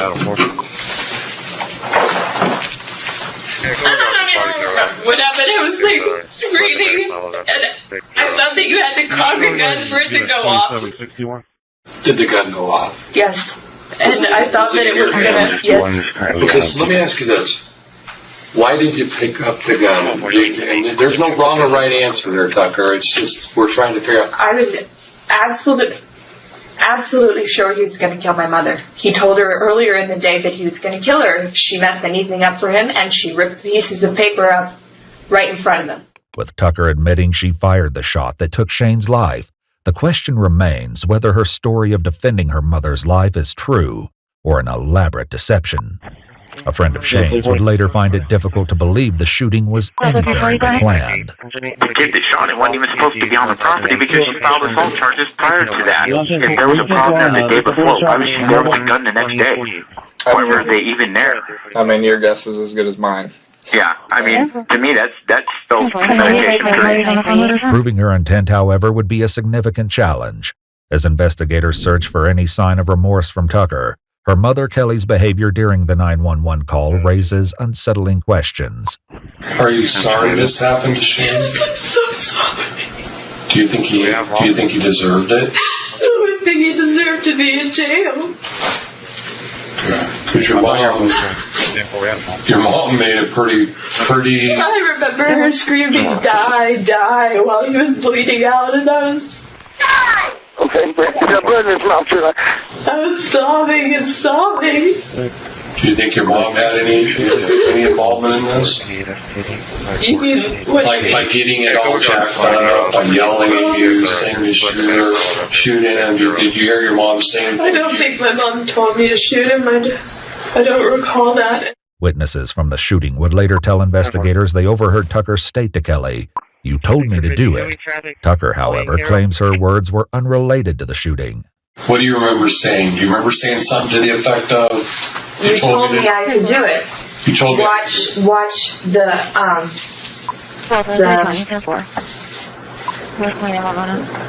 I was referring to the fact that I saw Shane and that everything happened because I was right there. Which is stupid because my mom was right there and she's the same thing as he's not supposed to be around her. You told me to do it, or you told me I could do it, or something? Be there, be present while the will addendum stuff was happening. In this particular case, what we need to do is clear out all suspicion that this was something that you shot him because you don't like him. Right. Okay. I would never have done that. And to end all the problems with all the threats and everything else. Yeah. No. I would never have shot him in front of so many witnesses if it was just a case of me not liking him. I would not have done it. Do you remember pulling the trigger? No. Yes, I don't know. Okay. I know Do you think that. you did anything wrong? Yeah, I feel like I'm gonna go to hell. Detectives leave the room to discuss what they've learned, leaving Tucker on her own. It isn't long before a sudden meltdown has them returning to check on her.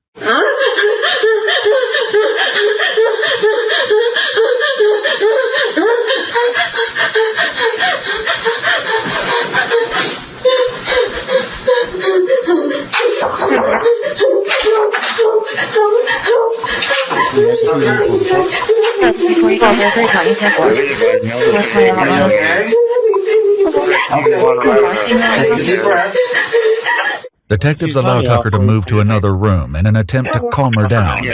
Unaware the incident was fully caught on camera, Tucker is initially charged with first and second-degree manslaughter. After entering a plea of not guilty, during the discovery phase of the trial, Tucker's attorney turned over her phone to the prosecution. It's then they discovered the shocking video. As the footage begins, she appears to hold the phone in her hand as Shane walks toward the front door of the home. Shane needs to stay away from the property. Oh, this is a grant deed? So do you know what this is? This is not, no, this is not getting signed. Okay. Do you know anything about this? No.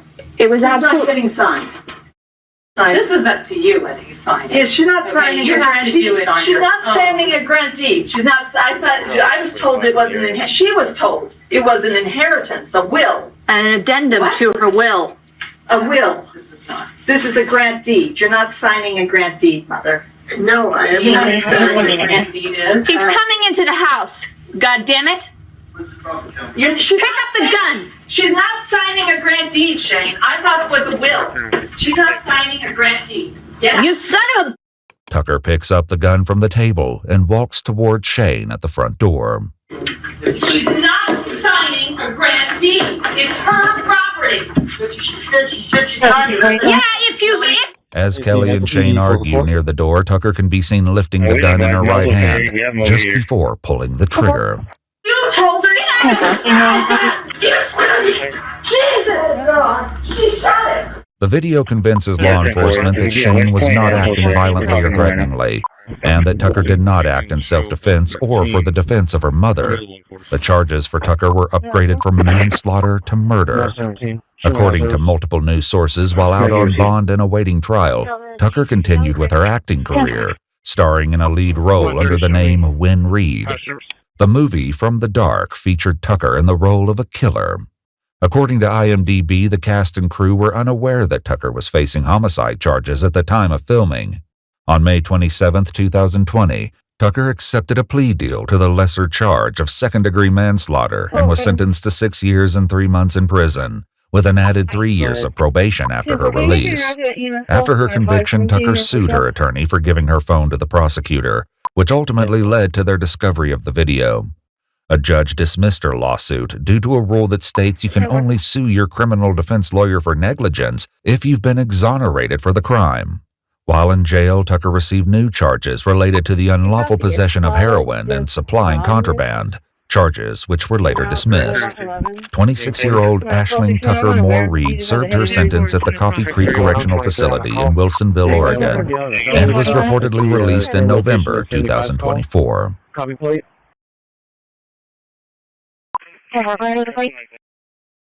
Mary Zebra George, 3263. God sometimes tells them to kill people. Done it. People were going to take his kid and turn it into the Antichrist. They tell me he's accountable too. I'm sorry. I thought he was. No, he was. He was. How do you know this? Because he made me people.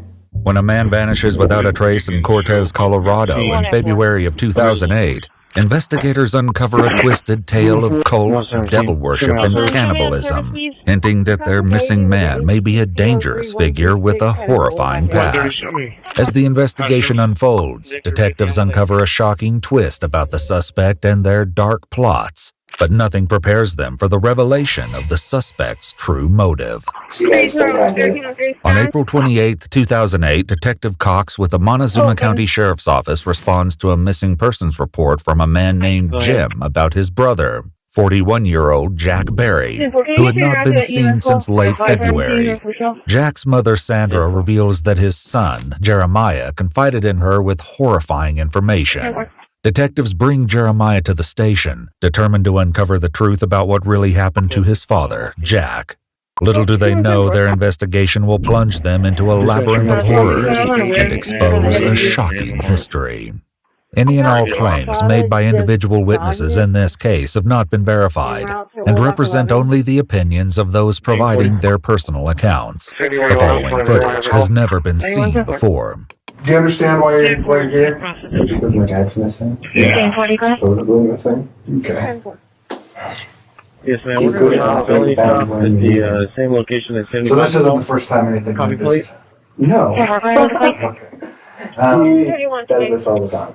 Mary Zebra George, 3263. We're If you going were to to have two guess, detained. over the period of your life, how many times do you think this where your dad's just kind of disappear up and disappear? 9 times. Yes, ma'am. Show me that service, please. He always creates some kind of incident and then a lie to go with it. Like, last time he said that he got lost in a canyon and couldn't find his way out, and then he broke his leg. I don't think that happened, but... Okay. He'll just come up with things and... Jeremiah's grandmother, Sandra, describes her son Jack as a paranoid schizophrenic who is severely delusional, adding that this is strictly her opinion and not an official diagnosis. If you have any knowledge about why your dad's missing or anything like that, you should tell me now. Do you have any knowledge of why your dad's missing? No. Okay. Do you know where he's at right now? Montana, I think. I don't know. So, no. Okay. So you believe him to be in Montana right now? Yeah. Okay. What makes you believe that? Because that's usually where he goes to kind of get away, and he has a cabin up in the woods up there. Okay. And he'll go and trap and stuff. So he has a cabin in Montana? Yeah. You ever been to his cabin in Montana? No. Or I don't know if he has. See, I don't know because I've never been there, but he tells me he has a cabin. Okay. Do you believe him? 140 traffic. Yeah. Because he likes the outdoors and the hunting and trapping. Taught me how to trap. With Sam, Henry, Mary, So most likely that. That, and he's also was talking about how he wanted to become a border control, not border control, a ranger or something up on the Canadian border. Mm-hmm. I'm not here with the gang units on my Talked about that for a while, but I don't know. He kind of just goes where he wants. Okay. So, like we've kind of established, this probably isn't the first time anything like this has happened then, right? No. This is the first time anybody's called and said that he was missing. Okay. Why do you think somebody would call and say he's missing? I have no idea. Here, 440. Charles, 40. The only person that would care would be my grandmother. When Jeremiah's grandmother Sandra was interviewed, she admitted that it wasn't uncommon for Jack to frequently leave quickly without explanation. However, Jeremiah told her a different story than the one he told detectives, claiming his father left for Utah with an unknown woman. Sandra began to believe he wasn't telling the whole truth, her suspicion growing when Jeremiah ominously said he needed to tell her something. But if he did, she would not want him to visit her in Arizona. Sandra's statements hinted that Jeremiah knows exactly what happened to Jack, leaving detectives with the challenging job of uncovering the whole truth. Okay, do you know him to have any girlfriends, or is there anybody he would travel with that would come get him? Or? 140 traffic. Yeah, but I don't know her name, so that really doesn't help. Have you ever seen her? Yeah. What's she look like? She's from Utah. She's tall, skinny, got hair up to her, black hair, and she has like a new Dodge Ram, and it's like a blue color. And I think that's the only person that I've ever seen him drive off with or go with, but he came back. Where did you see that at? I was when I was at the orchard. The orchard is the name given to a sprawling expanse of apple trees just north of the Ute Mountain Reservation in Colorado, where Jack had been living in his trailer. They would later search his trailer for clues to his disappearance, unaware of the strange and bizarre discoveries that would await them inside.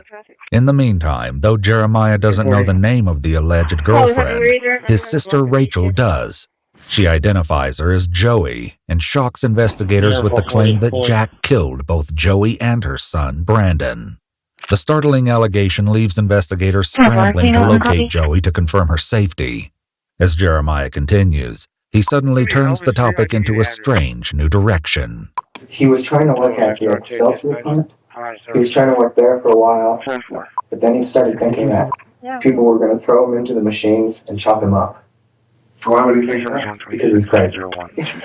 When you say crazy, crazy how do you mean? Like he hears voices, God talks to him. Okay, what does God say to him? Lots of things. God sometimes tells him to kill people. I don't think he's done it. I would hope anyways. And that God says that the government's after him, and so there's wires everywhere.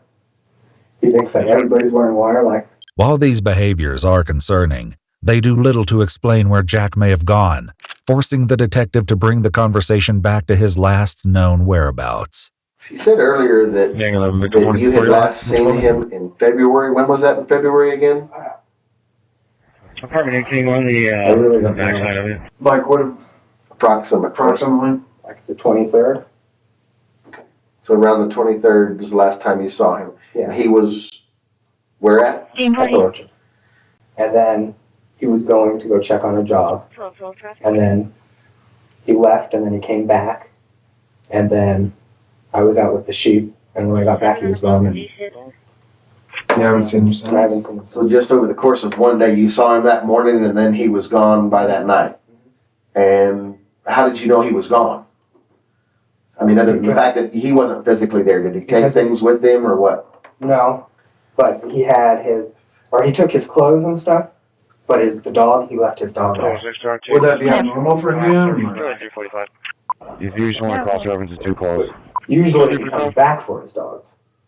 Because usually he has hound dogs and he'll leave them for a while and then he comes back. This time he just hasn't come back, but it hasn't been that long. Usually he can be gone 3-4 months before he'll come and get his dogs. Investigators would soon speak with 55-year-old Elizabeth, the owner of the orchard and a nearby business and residence referred to as the Dog Hotel.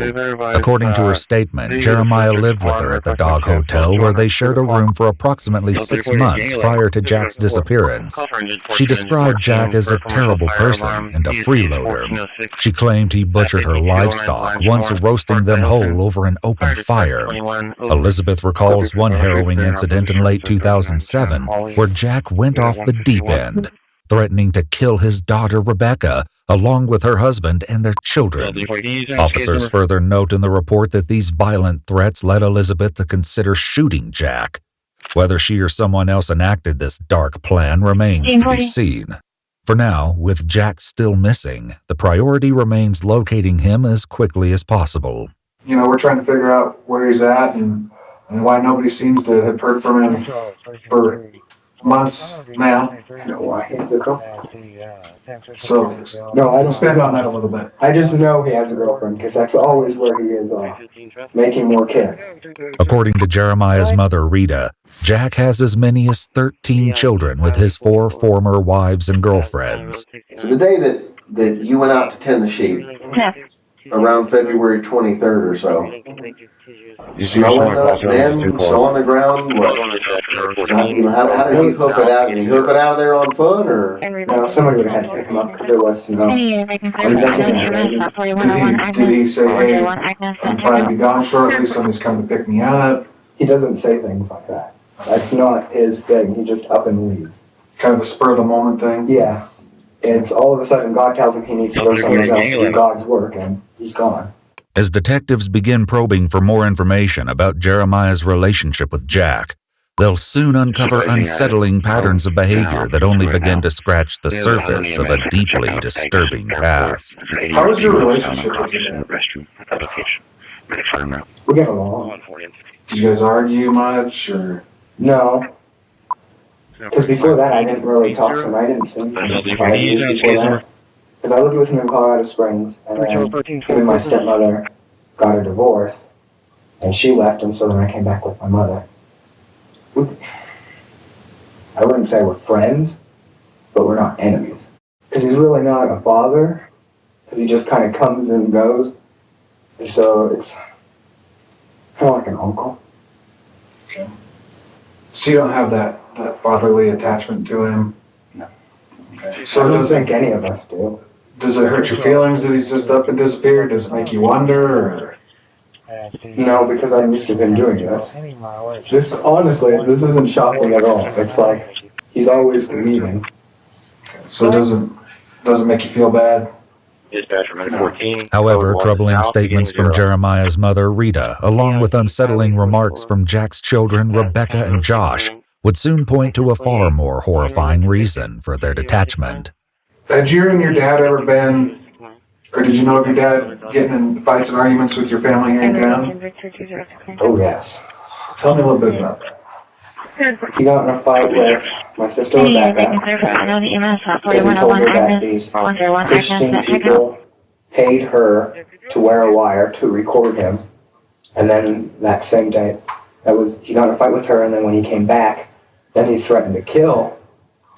He threatened to kill my mother, my brother Johnny, my sister Rachel, my nephews, and my sister Rebecca. And leave me and my brother Josh. Did you think he was serious about that? Yes and no. It was more of a bluff. It was like he was just angry. That he's usually, because he's crazy, he just goes off and leaves. And that's really when, after that, that's when he decided, I think that's when he left on this. Whether or not he truly left remains to be seen. However, with the disturbing claims given to detectives by Jim and Sandra, the truth may turn out to be far more sinister. When your dad threatened to kill your brothers and sisters and your mom, how'd that make you feel? Did it make you mad? Of course. I think it would make anybody mad, but it did make me mad, but I didn't think he was going to do it. Let me ask you this, in your heart of hearts, would you believe that your dad would have killed them, or could have killed them, or? No, I don't think he would have killed them. Maybe my mother, but not the kids, I don't think. Why do you say your mom? My dad hates my mother. My dad cannot stand my mother. But, because he says that she's a whore and that none of us are really his kids. So he thinks that I'm his kid and my brother Josh. Jeremiah's mother, brother, and sister would each share deeply disturbing allegations in their interviews with investigators. Jeremiah's mother, Rita, described a gut-wrenching history of violence at the hands of Jack, alleging that he would regularly beat and assault her, even while she was pregnant. Yeah, we kind of got a picture of who your dad is. Okay? Okay. Let me ask you this. Did your dad ever abuse you kids? Yeah. Like how? Physically, mentally. He abused almost all of us. Like, he would make fun of you and make fun of all of us. And he would beat the crap out of all of us. Or no, actually, that's not true. He would beat the other kids, but he would beat the crap out of me. You worse than them. Yeah, usually. But that was also because I was the oldest and he was around way longer than that. Because when he left, most of the kids were still real young. Josh and Rachel would substantiate these claims, adding that Rachel and Jeremiah had each experienced further, more appalling forms of violence from Jack. These terrifying allegations are only the beginning, as deeper, more chilling secrets from Jack's past continue clawing to the surface. Still, Jack remains missing, and despite the harrowing revelations, none of it points to what may have happened to him. You described your dad several times as crazy as can be. Mm-hmm. A lot of times that stuff runs in a family. Believe me, I know. Did any of that get over into you? I mean, do you have problems with anything, hearing voices or anything? How about his parents, his mother, his father? Were either one of them having problems with it? His father was crazy, too. According to Sandra, Jack's father, Jack Kiesling, also known as Reverend Whitehorse, had a bone-chilling history of violence. She claims he led a devil-worshipping cult in New Mexico near Silver City in 1986. Police did confirm there were unsubstantiated rumors of devil worship in the area in the 1980s, but no specific information regarding Kiesling or Reverend Whitehorse was found. The harrowing discoveries made in Jack's trailer at the orchard revealed that perhaps he was equally fascinated with dark energies, just like his father. Meanwhile, Jack's shocking history takes a dark and twisted turn, as Jeremiah's sudden admission brings horrifying new implications for their missing subject. They tell me he's a cannibal too. I'm sorry? They thought he was? No, he was. He was. How do you know this? Because he made me eat people. Who did he make you eat? Dead Mexicans that were illegal. And who killed them? He did. Where was this at? All over the place. Colorado Springs, Arizona.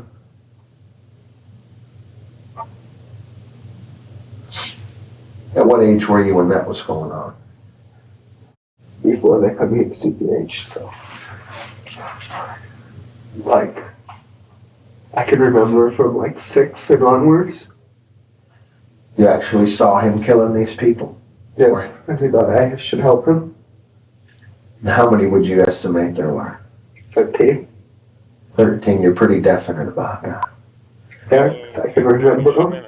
Josh, Jeremiah's younger brother, recalled seeing human arms and legs in the refrigerator as a child, elaborating on one horrifying incident in which he discovered a human hand with painted fingernails and a large diamond ring.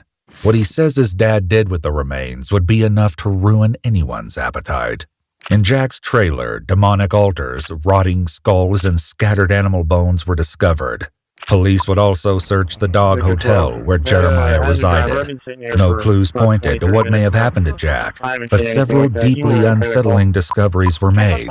In the bathroom, investigators found a glass jar with a pill bottle suspended in a strange liquid. Within the bottle was a dark substance which emitted an extremely foul odor when opened. The jar was seized by police, though the substance was never identified. Detectives also located several journals belonging to Jeremiah, its pages filled with unusual drawings, hinting that the familial fascination with the occult didn't end with Jack. Jeremiah's haunting desires and a grim sketch would later be found hidden among the pages, leaving investigators speechless. When you say he tried to make you help, how did he try to make you help? Like cut him up, because he was a meat cutter. And he was teaching me how to cut him up so that it would be the most tender. And he would force you to eat them as well. And were all of these people Mexicans that were illegals, or was there other people involved too? Men, women, what? Men, women, children, illegals. According to Rita, Jack would admit to having a vile appetite and would joke about his fascination with a peculiar type of meat. She also told investigators he became especially paranoid around Mexicans, despite Rita being of Mexican heritage herself. These people, what put y'all into a position to be able to have him be able to kill him and get away with it 13 times? 315 status check. He would be nice. He was always helping like homeless people. Because he was a meat cutter, he used to sell meat and give meat to different Mexican families. And he would go down to Mexico a lot. And it's not that hard. You can tell when somebody doesn't have a green card. Or at least that if they came from Mexico. 323, how many do you know of in Colorado Springs? 2. Mexican males, both of them. Amid the distressing allegations of murder and cannibalism, police desperately search for Joey, Jack's former girlfriend, whom Rita's children claim their father murdered. Fortunately, she's located alive and well in Penrose, Colorado. Joey shared her own bizarre stories about Jack, including his claims of working for the CIA and killing people in Bosnia. Joey even recalled Jack saying he murdered his daughter's boyfriend and disposed of the body. How long ago would that have been, those two guys? 10-4, what room was that? 97. 254 is labeled. 254 is their breaker room. Yeah. You would have been how old then? 2.4. 9.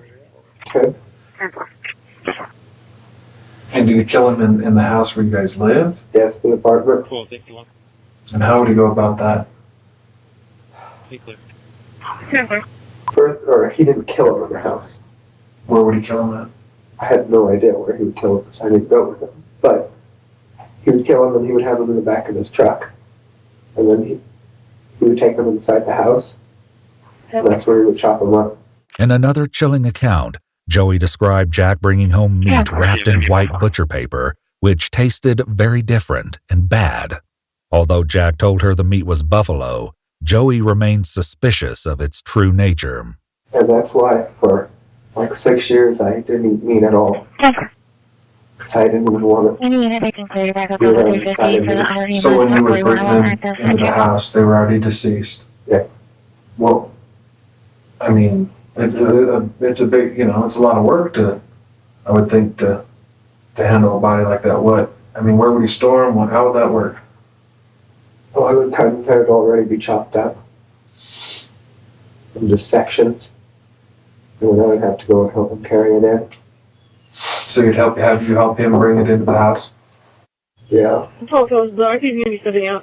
And then what would you do? We would chop them up and put them in the freezer. And is that what you guys used to sustain yourselves off of? When my mom wasn't around, yes.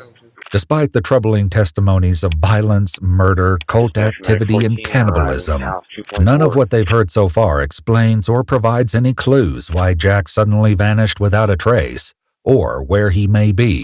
However, the detectives appear to have their own theory, but their subtle hints will not go unnoticed by Jeremiah. As you can see, I'm kind of old, you know. But I worked quite a few missing person cases, and most of them the people turn up somewhere later on just fine. But a couple of occasions, they weren't fine. Some bad things had happened to them. Okay, they were dead. And I have no knowledge that this is the case here, but I'm going to give you a hypothetical situation. If your dad's missing and somebody did kill him, what kind of punishment do you think that person should get? Any unit they can clear back up over 350 for the 100 EMS, 4101 practice. What do you think would be fair punishment for someone that killed your dad?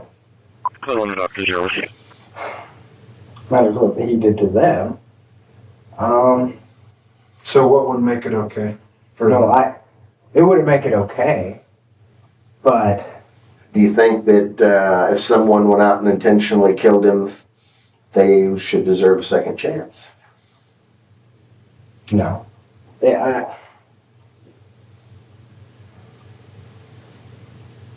don't know. I don't see anybody killing him, but that's... Okay, if somebody was to kill him, yeah, I think they deserve a second chance. Let me ask you this. Okay. From everything I've heard so far, your dad wasn't a big part of your life, kind of left your mom, all your brothers and sisters kind of on your own trying to fend for yourselves. You be honest with me. Did you ever think, deep down somewhere, you know what, I'd just like to give him what he deserves? No, I think RP's in apartment 32. She's in the supervising her on apartment 6. About your father or about their own fathers in general? About people in general. About my father, yeah, about that. But would I act upon it? No. No. As detectives circle back to an earlier admission by Jeremiah, he begins to suspect that there may be a reason for their targeted questions. Like Detective Ellis here, I've done this for a long time.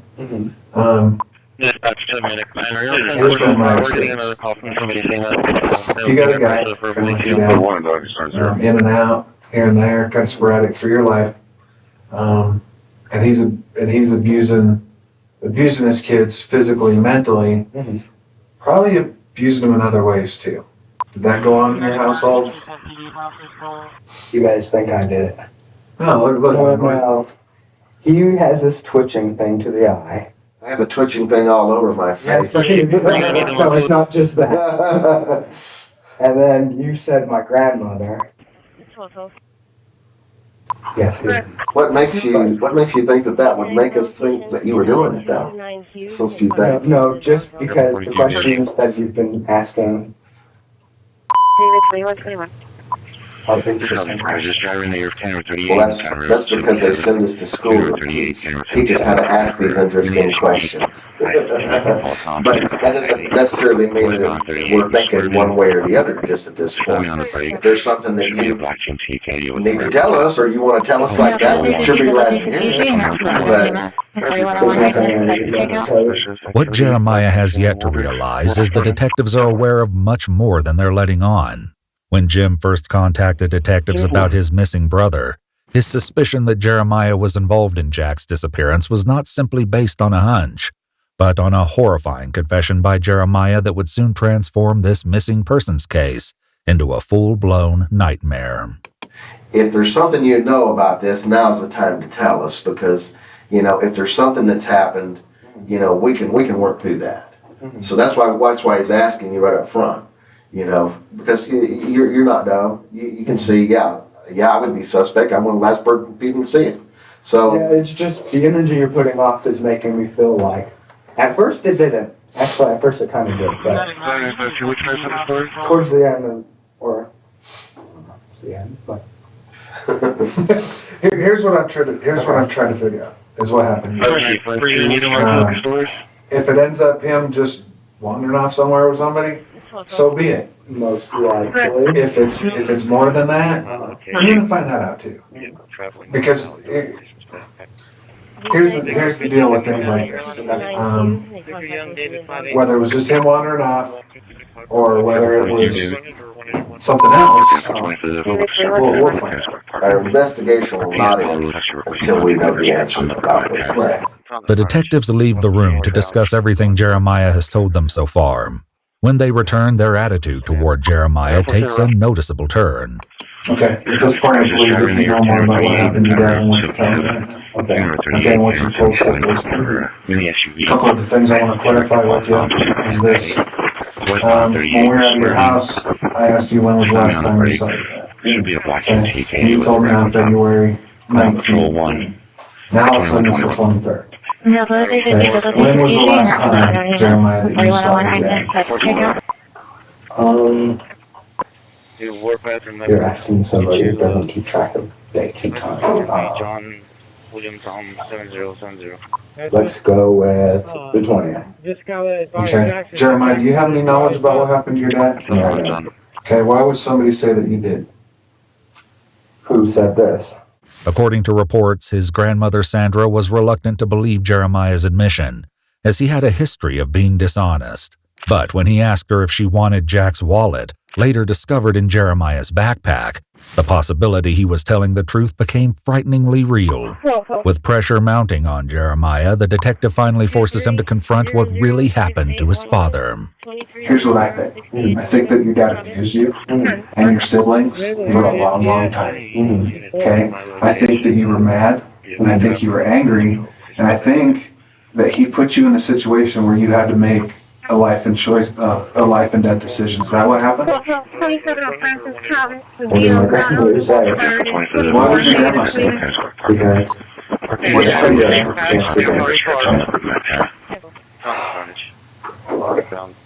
Okay, here's where we're at, Jeremy. Did he put you in a situation like that where you had to make a decision? Yes.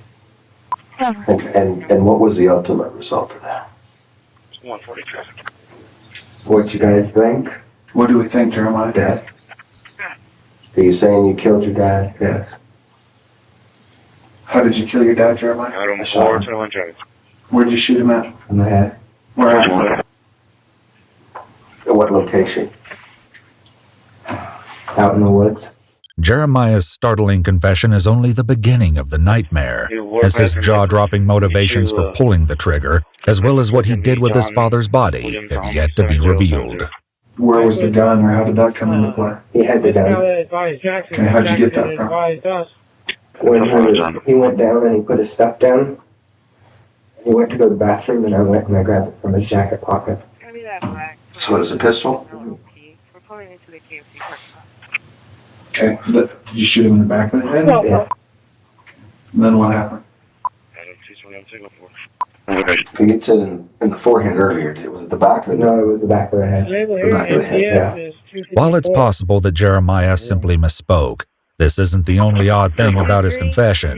According to his grandmother Sandra, Jeremiah confessed to shooting his father with a rifle, not a pistol, and that the shot was aimed at his father's forehead, not in the back.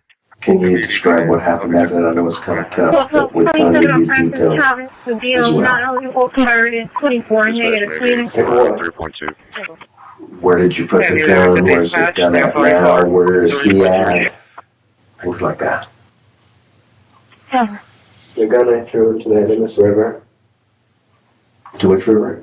The river in Dolores, Durango. Where at? Where were you at when you threw the gun into the river? It's a park. Jeremiah's journals recovered from the dog hotel contained a detailed sketch that appeared to be a dismembered body. Several pages also revealed sketches of satanic drawings. One page eerily contains the words, "Kill him," and "I will do what is necessary for my survival." And then I got rid of the body. How did you get rid of the body, Jeremiah? Listen to me, Jeremiah. This is the more honest you are right now, and give us the details, okay? The better it's going to be for you, I promise you that. How do you doubt that? Here's what we do know, Jeremiah. Your dad was a rotten dad, okay? He didn't do right by you and your siblings, okay? That we do know that. We know that the hell that he put you kids through, okay? That's what we figured out. We need to get this ironed out. I promise you it'll be better for you in the long run. Okay, so you shot your dad, and then what happened? Nothing could prepare detectives for Jeremiah's horrifying answer. And then I chopped him up. With what? With a knife and hatchet. Okay. And then Dispatch mitigate, arriving 3.2. I disposed of part of his body. And then I disposed of another part. Disposed of what? The torso. Where at? On the reservation. Jeremiah next describes the gruesome process with which he dismembered his own father. He brutally stabbed the severed hands over 190 times before placing the remains in separate buckets filled with cement. He admits to burning the bones, leaving what little remained of Jack to the wild coyotes on the Ute reservation. These beg the question, did Jeremiah plan his father's murder, or did Jack do something to Jeremiah that finally made him snap? For now, investigators focus on recovering Jack's body, or what's left of it. So that bucket, where is it at the dog hotel? In the storeroom. In the storeroom? Yes, but nobody knows it's there. 2 large plastic buckets would later be located in the storage room of the dog hotel. An X-ray would reveal the bones of hands and feet encased in concrete, as well as a skull with a bullet still lodged inside the front of the forehead. Despite Jeremiah's earlier insistence that the shot was taken from behind, this leaves investigators to wonder if Jeremiah is simply forgetting the details of a traumatizing murder, or is there something else he's hiding? Does anybody else know about what happened that night? I just told my mom and my grandmother. Did they believe we went off the bat? Yeah. They did. I don't lie. Why would I? I don't, especially to my mother and my grandmother. 292 has a 20 gauge to the right forearm. The axe and the knife that you used to chop him up, where are those items? In In the river too. How did you transport his torso out there to where you described out near the reservation, or is it really there? Yeah, it's really there with his truck. And his truck is out there also? Or you transported it with his truck? Is that the truck that was out here at the house? Yeah. One in the barn? Yeah. An aerial search of the canyon where Jeremiah claimed to have committed the horrific act was unable to locate any evidence. Jeremiah later led detectives to a location where he said he'd left some of his father's remains, but all that was found was an empty trash bag. According to the police report, investigators felt Jeremiah was intentionally misleading them, as he didn't want his father's remains brought back together. They noted he demonstrated an obvious fear of his father coming back to life through the use of black magic. Jeremiah's shocking treatment of Jack's remains leaves investigators grappling to understand his motive, though nothing could have prepared them for what they would soon learn. As for the orchard owner, Elizabeth, though she admitted to considering shooting Jack in the past, she was out of town in Boulder, Colorado around the time of Jack's murder, clearing her as a suspect in his homicide. With no proof to support a theory that someone may have helped Jeremiah, and with potential other suspects cleared of any involvement, the detectives worked to identify what could have possibly pushed Jeremiah over the edge. What happened that got you to the point that you felt that that's what you had to do? I cry. It's not what it's about. You know what, Jeremiah? It's emotional, man. It's okay. If you need to. If you need to, cry. We cry too, buddy. Facility code 3, about 5 minutes south, with approximately 85-year-old female coming from a gas station bathroom. coming in altered mental status. The patient has had a previous stroke in the past, unknown what deficit. Patient normally is able to ambulate. She is unable to ambulate right now. Last being normal 1 hour ago at 20. Because he wasn't supposed to have any more children because he thought unable to complete a stroke assessment. GPS currently 12. Last blood pressure was 105 over 66. 85 heart And did rate. he actually rape you that night as well? 14 restorations. Okay. So after he's finished, he puts his stuff 97.5, down. a blood sugar of 292. You get the pistol. Patient has a 20 gauge to the right forearm and is given. Though investigators visited the river where Jeremiah claimed to have thrown the knives, hatchet, and firearm, their efforts to locate the evidence were thwarted by the river's intense current. Despite inconsistencies throughout Jeremiah's story, such as the location of the bullet wound and the type of firearm he used to commit the act, the reasons for such strange inaccuracies would never come to light. However, one final entry from Jeremiah's journal would expose a disturbing admission about his twisted relationship with his father. In it, he acknowledges the horrors of what happened, writing, "I have to live with the consequences." As the interrogation ends, Jeremiah wants to make one last thing crystal clear. I just want to tell you, nobody else knew about it at all. Just your grandma and mom. Yeah. No, but like, and nobody helped me do any of it. It was just me. Police reports confirm that only the hands, feet, and head of Jack Berry have ever been recovered from his dismembered body. On March 29, 2008, 20-year-old Jeremiah Raymond Berry was arrested and taken to the Montezuma County Jail, facing a charge of second-degree murder. His bond was set at $500,000. On August 6, 2009, he initially entered a plea of not guilty by reason of insanity, but was later found competent to stand trial. He ultimately pleaded guilty to 1 count of reckless manslaughter and 1 count of felony menacing, and was subsequently sentenced to 3 years in jail, with 443 days time served, and an intensive probation lasting 141 months. On March 2, 2012, after his release, Jeremiah died of an unconfirmed cause at the age of 24. No one besides Jeremiah was ever implicated in the murder and dismemberment of Jack Berry. 17 trauma call, Easy 1416. Location 7909 Wolf, 7909 Wolf. I need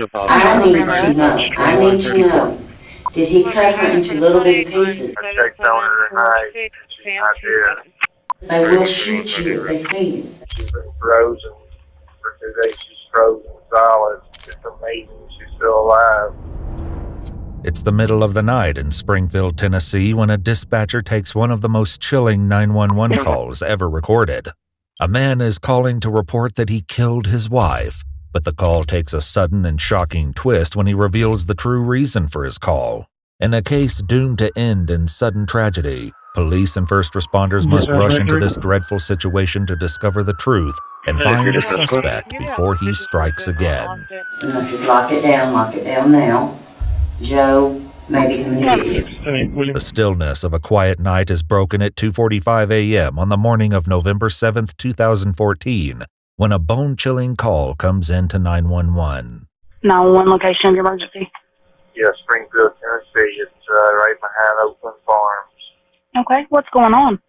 All right, this is what's happened. Been married 12 years. On the 4th, which would have been 2 nights ago at 4 a.m., I shot my wife in the temple of her head.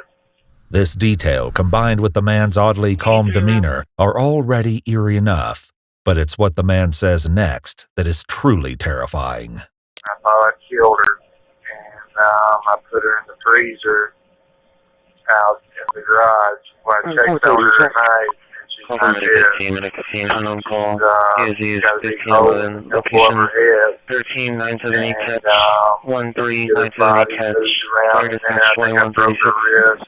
She was frozen from being in the thing. She's been in the thing 48 hours now. This is no prank call. I need to get out there and help out. I've cleared the premises. I've got away. You know, I'm not going to be there. I promise you this is a legit call, and I need to get out there and help her, because I still love her. It's hard to believe that after that, but I need to get somebody out there to help her.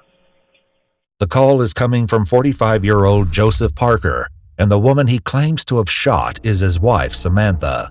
Okay, what happened that caused you to do that? It's a long story. Don't want to get into it. Just want to get into getting somebody out there to help her. I left the front door open. I left all the lights on in the house. She's in the garage. You go through the kitchen to get into the garage. And you'll see her once you get in the garage. And she's a mess. She can't talk. I could get her to blink. Twice, no. These horrifying specifics are almost too ghastly to believe, especially for those who know the Parkers, like their friend Barbara, who was over at the house the previous afternoon to borrow a tea pitcher. In her statement to the police, Barbara shares that Joseph told her that his wife was sick with a migraine. Barbara said that she'd looked in the bedroom to find Samantha lying on the bed, facing the wall and covered in a blanket. Barbara further tells the police that she seemed to be asleep. I thought she'd been dead 2 days. And when I checked on her, she was still alive. She was frozen. For 2 days, she's frozen solid. It's amazing she's still alive.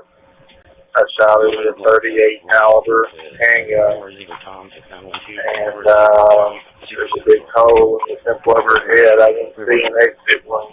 And how long ago did you leave there? An hour ago. And that's the last time you saw her? Yes, that's the last time I saw her. And she was still in the garage? Yes, she's still in the garage. I made her as comfortable as I could make her. Tried to drink a little water. Couldn't talk. Couldn't move her jaw. She's in bad shape. Really need somebody out there to help her. It's crucial for the dispatcher to get as much information as possible from Joseph, but he makes it clear that there are some things he's not willing to share. Okay, what is your name? My name is Joe. Don't want to get arrested tonight and all that. We don't have a history of domestic disputes. We've never had to call the police or nothing. We just had a real bad night a couple of nights ago. So anyway, really need somebody to get out there and help her. While Joseph doesn't want to give away his location, police will soon learn that his background is relatively clean. The only blemish to his record is a drug possession arrest from 1987, when he would have only been 20 years old. I love her. I still love her. I've loved her every day. I've married her. To that end, it will soon come to light that Joseph recently lost his job as a car salesman at Rivergate Toyota in Metro Nashville. Joseph's former co-workers would later recall in exclusive interviews with Iwu how he changed in the last months of his employment. He was really quiet. He was kind of weird. He was a salesperson, so he did talk to people. We knew something was going on with him, but it was unusual behavior, but it just grew over time. I think he had a lot of money stress on him. He'd gotten behind on their mortgage. So I think he had a lot of weight on his shoulders that was getting to him. Indeed, Joseph's stepdaughter would later say that the home was in foreclosure. Could these economic pressures have led to an explosion of violence? Anyway, checked on her. She's still alive. Now I want to get her somebody to help her to know what they're doing. And I got to say how trouble do, so. Okay, we'll send somebody out there. What was your first name? I'm not going to give you my name, sir. Okay, that's fine. Okay. Joseph's call to 911 is over, and he's left more than enough details for police to investigate. They'll find, however, that he didn't tell them everything, and there's more to this grotesque story than anyone could have imagined. Police arrive at the house at 2:45 in the morning, and as they peer through the garage windows, they have the first confirmation of Joseph's grisly details when they see red hair peeking out from blankets and protruding from the top of a freezer. Even before they make an entry, a be on the lookout report goes out to the Metro Nashville area for Joseph Parker, said to be driving a white Toyota Camry. The idea that Joseph could be anywhere is unnerving, even for his sister Patty, who later talks to an investigator. I refused to leave the house. I know Joe's going to call me. I feel like he's been outside our house that night. My husband saw a white car, a strange car in the driveway. We're not in the kind of neighborhood that you just look at. Is Joseph merely planning to make a clean getaway, or does he have more nefarious intentions in mind? At 3:23 a.m., police enter the house to find it clean and spotless. There's no trash anywhere, and every trash can has been emptied. It strikes officers as a clear attempt to destroy evidence.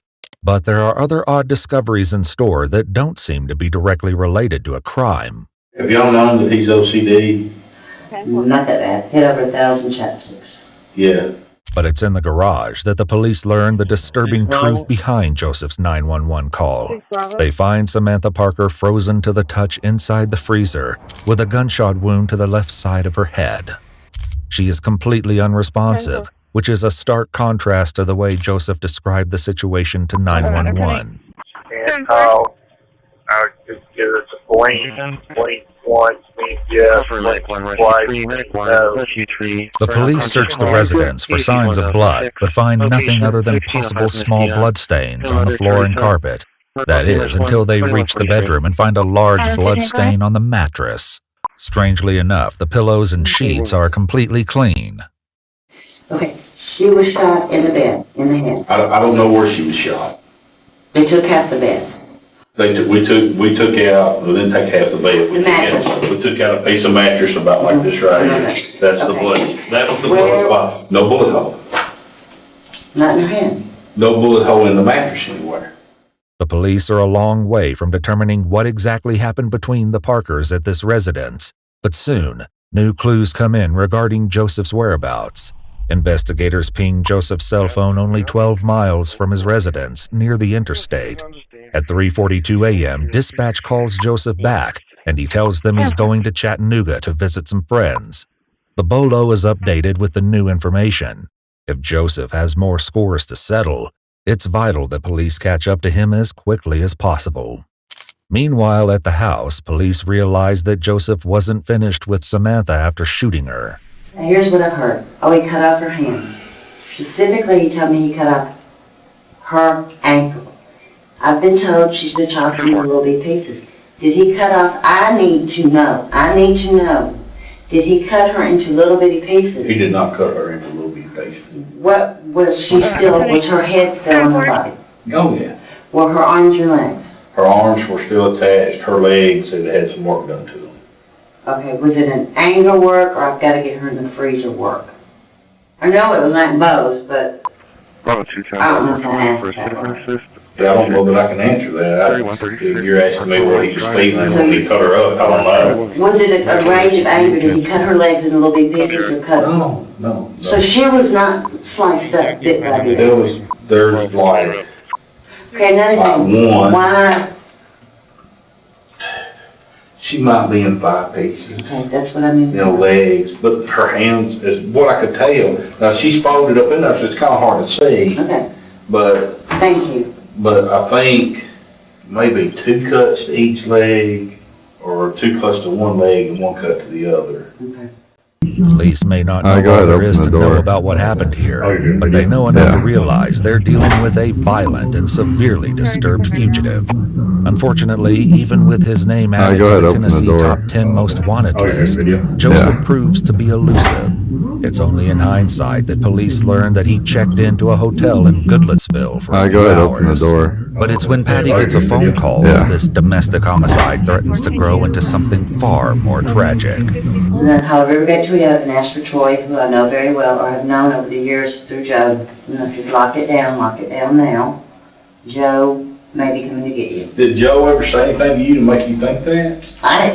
Somewhere in the morning, I got a phone call saying that Joe was going to Rivergate Toyota to take out Troy. I was medicated, prescription. Yeah. So you don't recall who told you that? For some reason, no, I don't. But to backtrack on that, UPS shootings a month ago, my best friend ran UPS in Birmingham. The guy that killed us because they just been fired and he was at the car. And so in my head, I was thinking, Joe can't hurt anybody else. And I was actually trying to help those people. Right. Okay. Joseph's former co-workers at Rivergate Toyota would later recall the horror of that day. Someone I believe it was somebody on his side of the family told to warn us he was headed that way. I was scared. I was in fear. I really was. I was worried that he might be parked his car down the road and walked back up to the lot. And there was little sheds and buildings of all kinds at the old dealership. He could have got in and hid. Or if he'd have pulled in on the lot. Everybody knew Joe. They didn't hate Joe. He could have easily pulled on the lot, got out and just went bam, bam, bam. You know, we wouldn't have even questioned why he was there. We thought he'd just come to visit. The Metro Nashville police send units to guard Rivergate Toyota, but there's no way to know for sure what Joseph plans to do next. The guy that got the phone call said that he said this all started when I lost my job there. So he was going to come and take care of the person that fired him for one, and the rest of us. And we're like, we didn't have anything to do with it, but okay. And then we weren't sure who he was going to be aiming for. Look what they did. Well, we had two entrances to this dealership, and what they did was lock the back gate so that only made one entrance in and out. They got their water lines running. Police undercover sitting back there in their cars watching people come on the lot. They were doing the best that they could. We had people set up across the street, videoing. But despite the rumors, Joseph never shows up at his old workplace. It remains a case full of unknowns, tripped the breaker and she's the like, biggest down question here. of all is what might have driven Joseph to kill his wife in the first place. So I'm trying to figure out what the fuck is going on here. What we piece together as the detectives that we are. Holy fuck. Look what they did. They wired that one shot, but that's not the one that's smoking. The one that's coming from down here. Because he... They got their water lines running. It's just right in the freaking bathroom. Look at this. I don't know what he's got going on up here. Holy shit. We just tripped the breaker and she's like, yeah, it's down here. And something is smoking. So I'm trying to figure out what the fuck is going on here. And we feel like that down on Thursday. Holy fuck. Look what they did. They wired that one shut, but that's not the one that's smoking. The one that's coming from down here. They got their water lines running. It's just right in the freaking bathroom. And we feel like Joe read that text, and that's when he killed her. I don't know what he's got going on up here. It says, holy shit. But even as both Joseph and the reasons behind his madness remain elusive, and something his sister learns that afternoon that the madness is not over yet.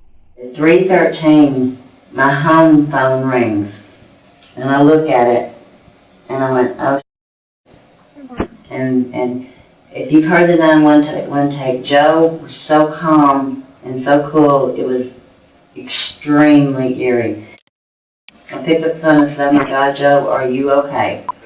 He said, yeah. I said, what are you doing? What's going on? Whenever you're done, I forgive you. Tell me where you are. I will have somebody come and get you. I will come and get you myself. Are you in Alabama?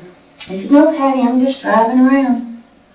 I said, okay. I said, Joe, what happened? He said, well, I shot her in the head, but she was asleep, and she didn't feel anything. And then I tried to put her in the freezer, but her ankle, I had to cut off her ankle because she wouldn't fit in there with her ankle. And then it really made a big mess, Patty. And it took me a really long time to clean it up. But even as Joseph makes his second confession of the day, Patty notices a stark disconnect between what he's admitting to and his seeming inability to understand the full ramifications of his actions. Joe, did you chop her up and put her in the freezer? He said, now, Patty, I'm not going to tell you that. I said, okay. Do you have a gun? Yes. Where is it? In my lap. Take the gun and unload it. You're not going to do that. Not going to prison. You can't do that. How is she? Joe, she's dead. Oh, they didn't get to her in time? They couldn't help her? No, Joe, she died. You cut her up and you put her in the freezer. You just told me that. She said, put the gun in the seat. If you're not going to unload it, put it in the passenger seat. Okay, I'll do that for you. You swear, Joe? Yes, I swear. So is Samantha dead? Yes, Joe, she's dead. So they didn't get to her in time. No, Joe, you just told me you shot her. I just told you she was dead. At the house, the crime scene investigators remove Samantha's body from the house and deliver her to the medical examiner while still in the freezer. The autopsy report reveals that her lower leg was amputated, her right foot was cut between the toes, and she had a gunshot wound in her temple. There was another entry wound in her right arm, and police realized that this was the reason there was no bullet hole in the mattress. They theorized that she was indeed asleep, her arm tucked under her head when Joseph shot her on that fateful night. We forgive you. Pull over at a filling station, put your hands up, and go in and tell them who you are. Why? Anybody looking for you? Yes, Joe. No state of Tennessee on the #1 list. They will shoot you if they see you. They will kill you. Well, I'm not going to prison.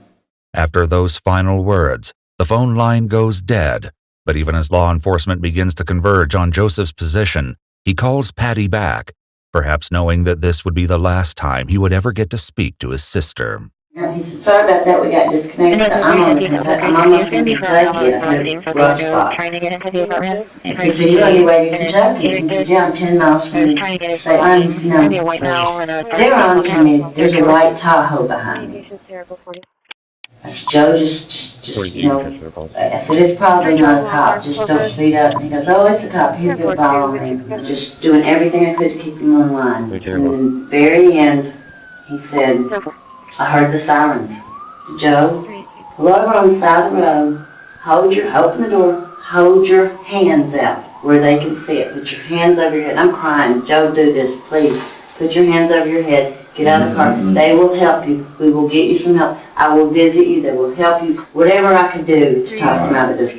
It's been at least 12 hours since Joseph made his original 911 call, but when police catch up to him on Interstate 65 in Kentucky, he's only about 30 miles away from his house.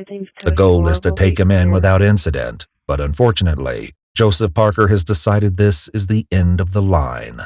The details of Joseph's murder of Samantha underscore his capacity for cold ruthlessness, which means the cops must exercise the utmost caution as they approach the vehicle. But even with their careful approach and desire to end this manhunt peacefully, they cannot stop the tragic, violent ending. And he said, Patty, I love you, and I'm sorry. Well, I guess it's time now. Gotta go. Police converge on the idle Toyota, but when they open the doors, they see that force won't be necessary. Joseph has taken his own life, using the same .38 caliber handgun he used on Samantha.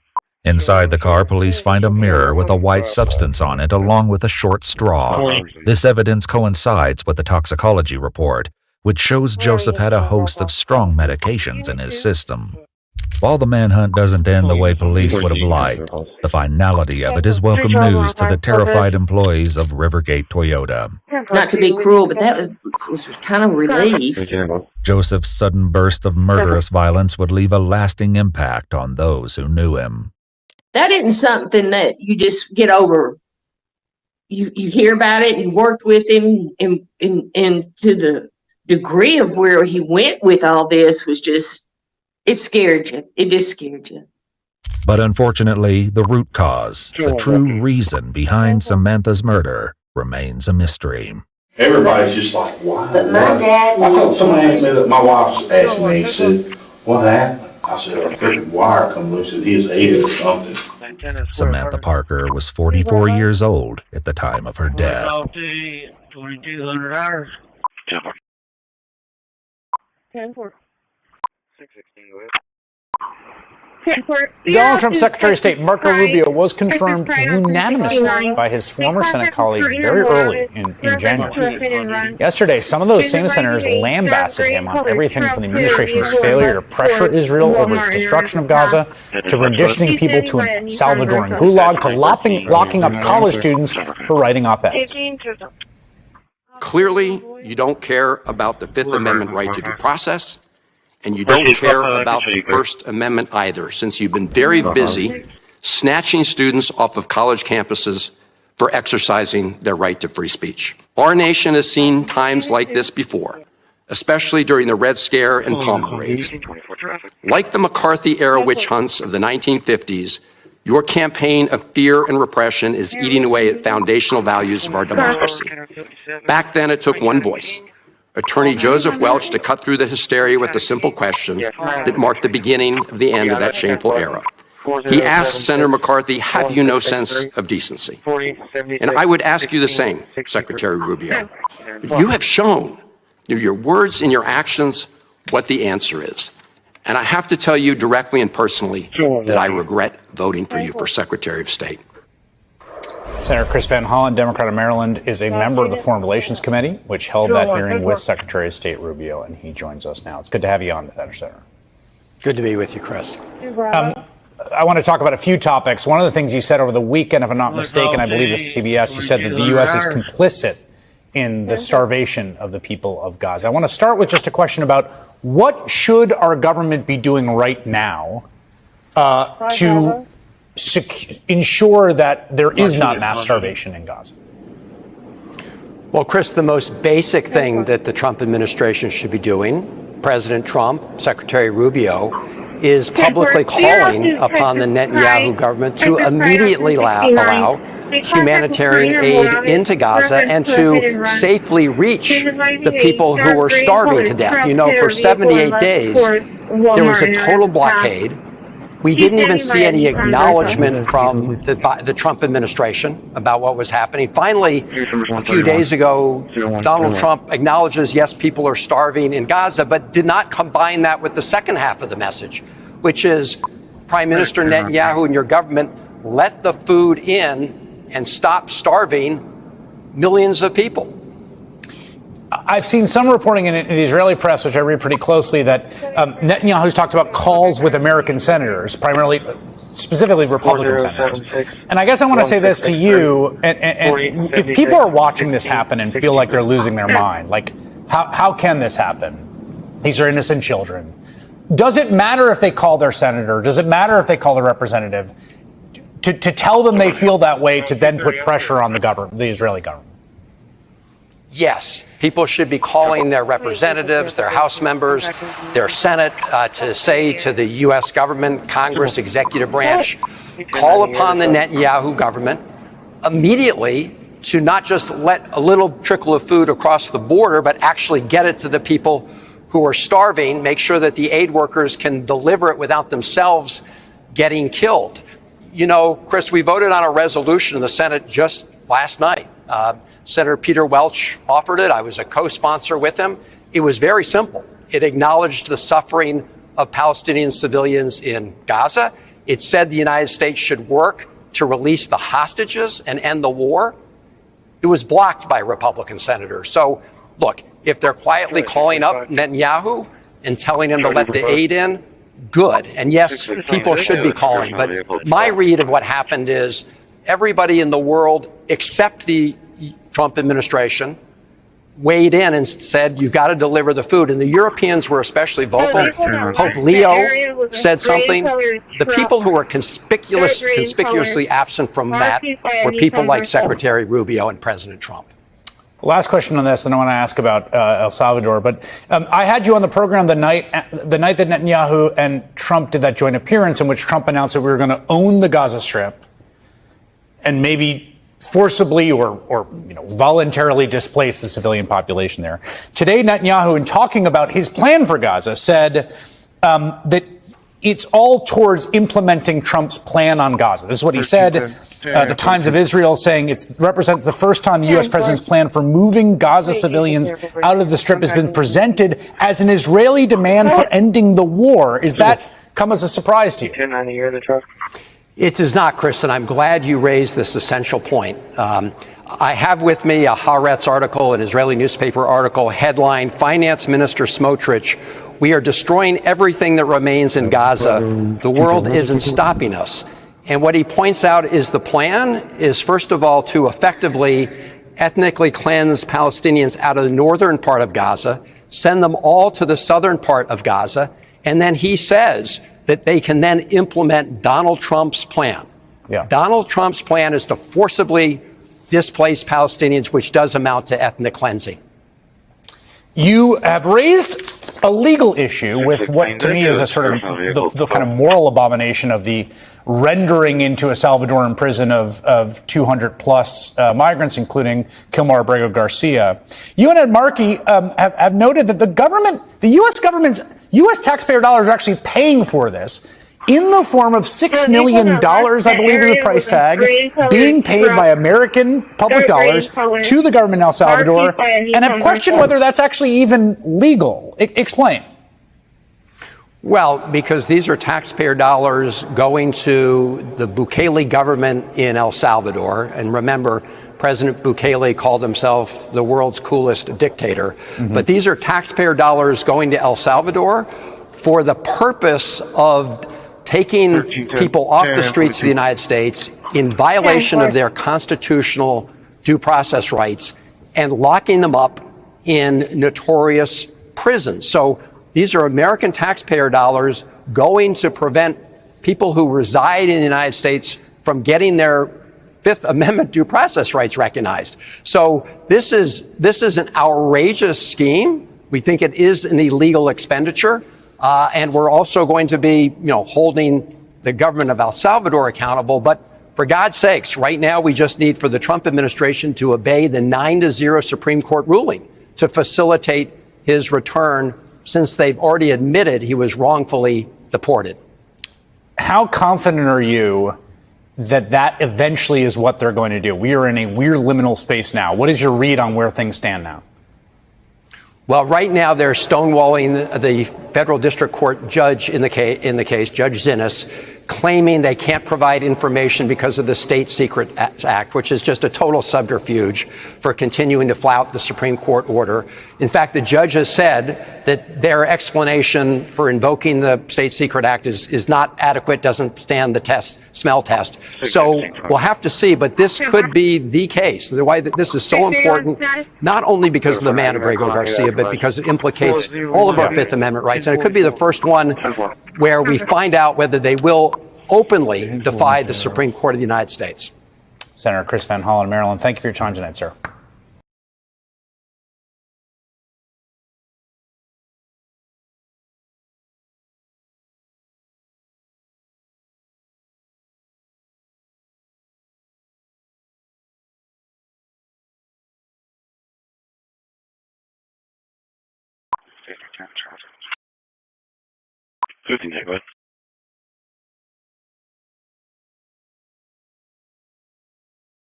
We begin this Sunday morning with increasing calls to investigate and possibly arrest Jim Comey after the former FBI director posted an image on social media suggesting a call to assassinate President Trump.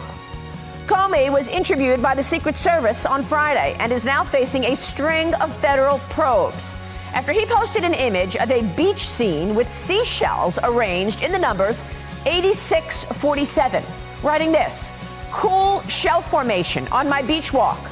The number 86 typically refers to elimination, and President Trump is, of course, the 47th president. After much public outcry on social media, Comey took down the post, claiming he was not aware that 86 refers to eliminating something and that he opposes violence. There have already been 2 assassination attempts on President Trump's life, which are still under investigation by the FBI.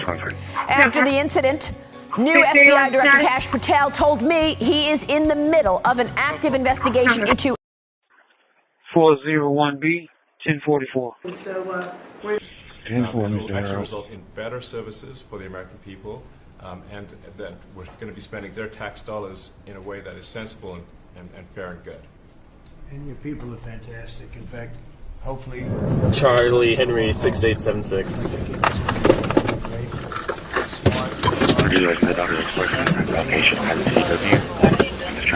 Reverse lights. You went left on that way? Hopefully the next week or so. Alright, we're southbound, southbound 46.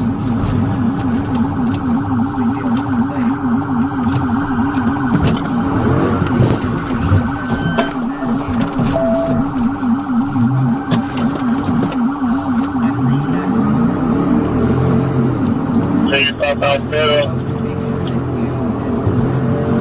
Radio, attention 10. We're still southbound. Okay, we're going to be in front of the Georgia International Convention Center. Show on name.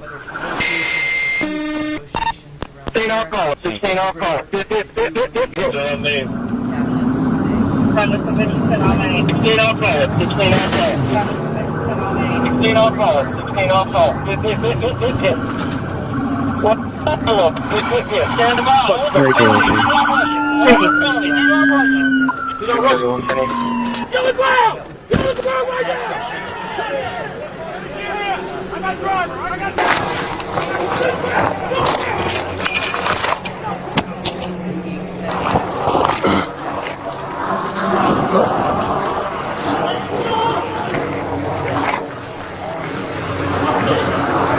Where you got him?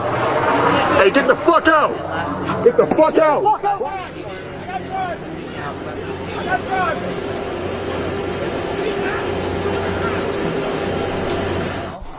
How old are you? 30? 34? You 34? Yes. Okay. Out here running from the police at 34 years old. Election integrity Love it. being one of them.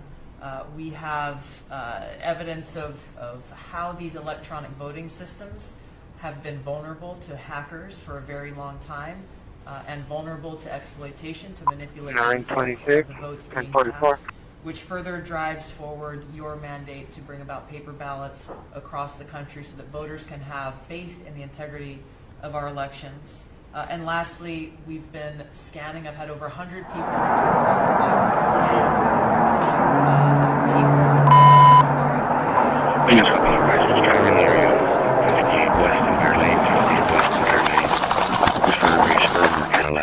Having a high risk of 22.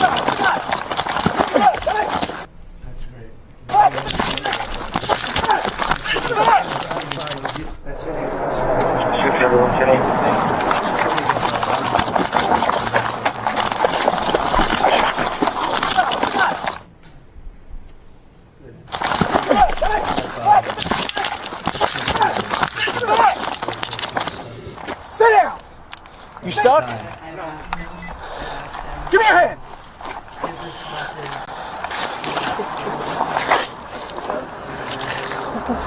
You alright?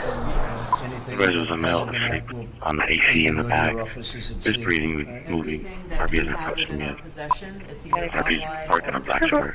at the National Archives and Records Agency. We also have hunters going out, Mr. President, and looking in the storage lockers at FBI and CIA and other agencies, specifically to find if there is anything else that has not been reported. We're actively going out and trying to search out the truth. Okay. Yeah, we want to get it. On behalf of American 926 and 44. Police with a search warrant! Police with a search warrant! Come to the door! Police with a search warrant! Come to the door! Police! Police! Come out! Police! Police department! Come to the door! Okay. Hey! Hey! Come out! Here you go, here you go, here you go. Put the sign here. Alright, come out. Get her, No, come on out! Come out, come out! I saw you tucked in the room. Get out! Come out! Come out, come out! Okay, you're okay. Show me your head, show me your head, show me your foot! What's the problem? Shut up! Ah! Fuck!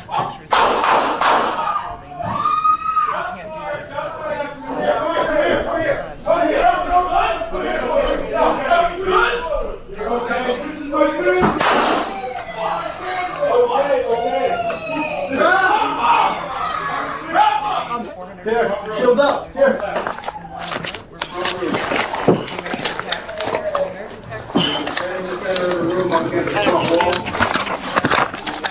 Chelsea, to the right. We stood up, yeah, to the left. So Marty, is it this door? Right, yeah, it's a quick button. Look, it's right around here. It's right around this wall. Okay. It's right around this wall. Move over to the right. We got blood on the floor to the right. Open the gate. Marty, are you in the bathroom? Make America healthy again. See you, John. Right there. To reassess the federal rules. Anything, 5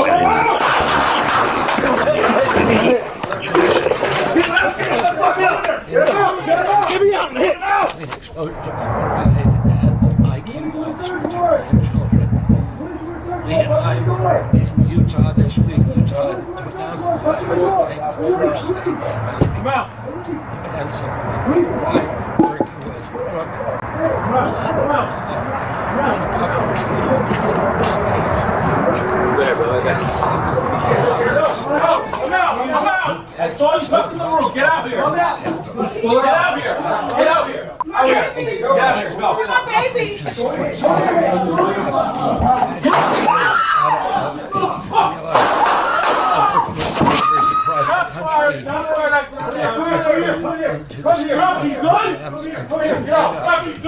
Chemical dyes and other bad chemicals in our food. We've shown now that this directly affects academic performance, science, mental health, as well as physical health. We are working with governments across the country and Police with a search warrant! Police with a search warrant! Come to the door! Come to the door! Police with a search warrant! Come to the door! Police! I'm gonna open the gate. I'm out. Police! We announced Police department! Come to the door! Hey! Come out! Come out! Here you go. Put the sign here. My baby. All right, come on. Aaron, come on out. Hands up. I saw you come in the room. Get out here! Come out! Show me your head! Show me your head! Show me your all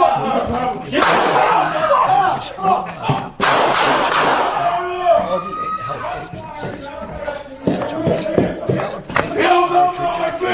It's okay. You're okay? Stay here. Aaron. CDC is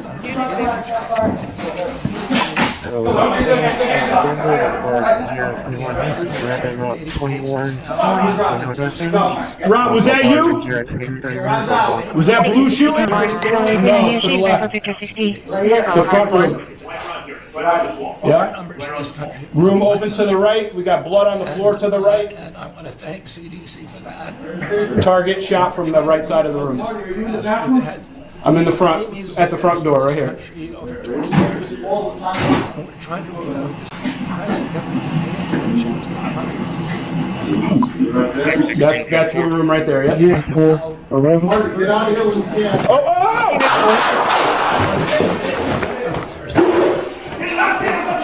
becomes diabetic, there should be a headline about them. We have 100 million adults who are pre-diabetic or diabetic. And we have, we have now the autism rates have gone from now most recent numbers we think are going to be about 1 in 31, 1 in 12, so they're going up again from 1 in 10,000. 98 rate, you should be coming up to 10 mile now. And we are coming up to 10 miles. We are going to know by September massive testing. One radio, I got him. We are on Forest View right now, coming up the beach.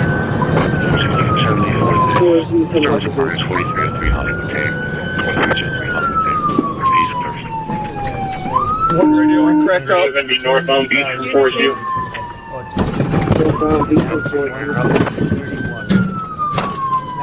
One radio, he's running with a pistol on him, running with a gun on him. Running with the gun on him. 2140, no dark damage.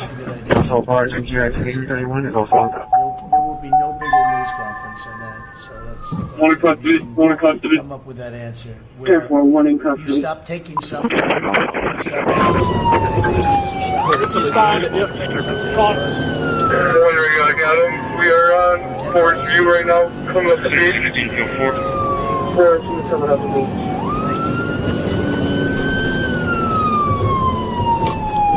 98 radio, northbound beach from Forest View. He's got, yeah. Crashed out. Strategy behind Third draws 102.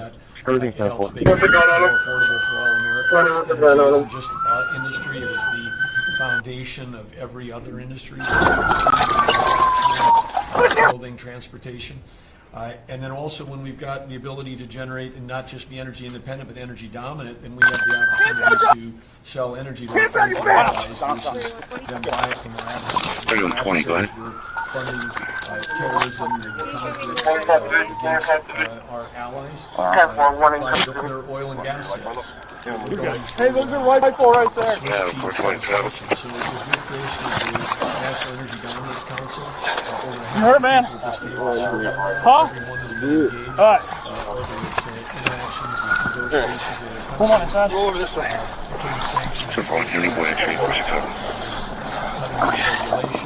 We got a phone right here. Come on it. Nope. This side.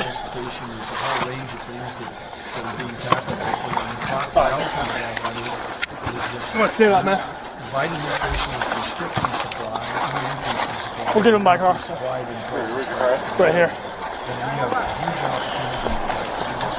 Just in the interior alone, there's 500 million acres of surface, 700 million acres of subsurface, and 2.5 billion acres of offshore. And the Biden administration was trying to restrict this so that you couldn't get a timber lease, you couldn't cut a tree, you couldn't graze a cow, you couldn't develop oil and gas minerals, and you couldn't develop the critical minerals we need for our technology, for our defense industries, and to be able to help us win the AI arms race against China. So we're opening up this, and with your executive orders and your work, we've on Tuesday, historic day, you ended the war on beautiful clean coal, which has been going on since Obama took office.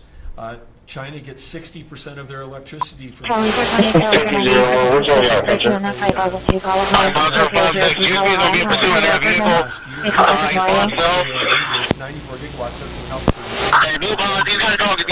be able to 1 gigawatt per day. Unheard of. So we have an opportunity under leadership.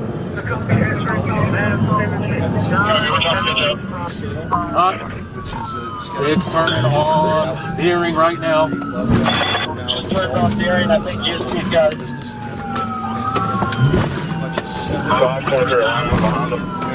Go get him, get him, get him, get him, get him, get him.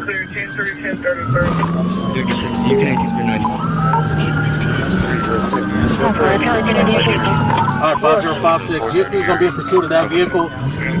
Spot self.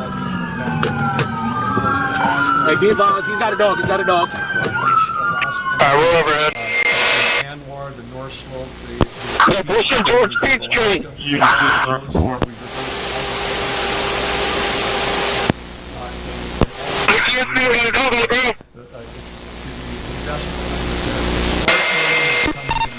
I got eyes on the canine. I'm looking for Buddy here. Showing up at the door because Alright, I got him. We're running northbound, 37 Standish Avenue, running northbound. Very good, thank you. Marco. Well, Mr. President, one of the most important things I believe you'll achieve in your presidency is reordering the world in a proper way. For 31 years, more than 31 years now, multiple administrations have allowed the Chinese to deindustrialize this country, to take away jobs and factories and the pillars of our national strength. And what you're doing now, I think, is a great service to our country, but ultimately to the world. And I want to congratulate you and your team that's working on that, because that has extraordinary geopolitical implications, as you see from all these other countries that are now coming here and wanting to join something that actually makes it's crazy to allow these. I mean, basically, we lived in a world where Chinese companies can do whatever they want in America. 644 Wildcat on call Mary Zebra 7443. So just reordering all of that has dramatic implications on peace and security of the world. So we thank you. An important meeting, thanks to you, is going to happen on Saturday for the first time in a long time. There'll be direct talks with a top-level leader in Iran. We hope that'll lead to peace. You've been very clear what Iran is never going to have is a nuclear weapon. And I think that's what led to this meeting, and we'll wait for him to come back from it. And we're hopeful about that. I would also say that we are receiving, and I think the Department of Homeland Security can confirm this, historic cooperation from countries all over the world. Number one, in taking back their citizens. Every country in the world has to take back people that are illegally in another country. And we have countries that refuse to do it, or will kind of ignore our calls. All of them are doing it. The ones that are not are paying a price. And we've also found cooperation in other countries that are willing to take some of these people, some very dangerous criminals. I know the president of El Salvador will be here next week, has really been a good friend of the United States in that regard. These are some of the worst people you'll ever encounter, and Pam knows this, and Christi knows this from the work they're doing. You know, and one last point I want to make, Mr. President, and again, it's under your leadership, it's actually under your executive order. If you come to this country as a student, we expect you to go to class and study and get a degree. If you come here to like vandalize a library, take over a campus, and do all kinds of crazy things, you know, we're going to get rid of these people. And we're going to continue to do it. So when we identify lunatics like these, we take away their student visa. No one's entitled to a student visa. The press covers student visas like there's some sort of birthright. No, a student visa is like me inviting you into my home. If you come into my home and put all kinds of crap on my couch, I'm going to kick you out of my house. And so, you know, that's what we're doing with our country, thanks to the president. And last but not least, very important development this week, both Pam and I are very excited.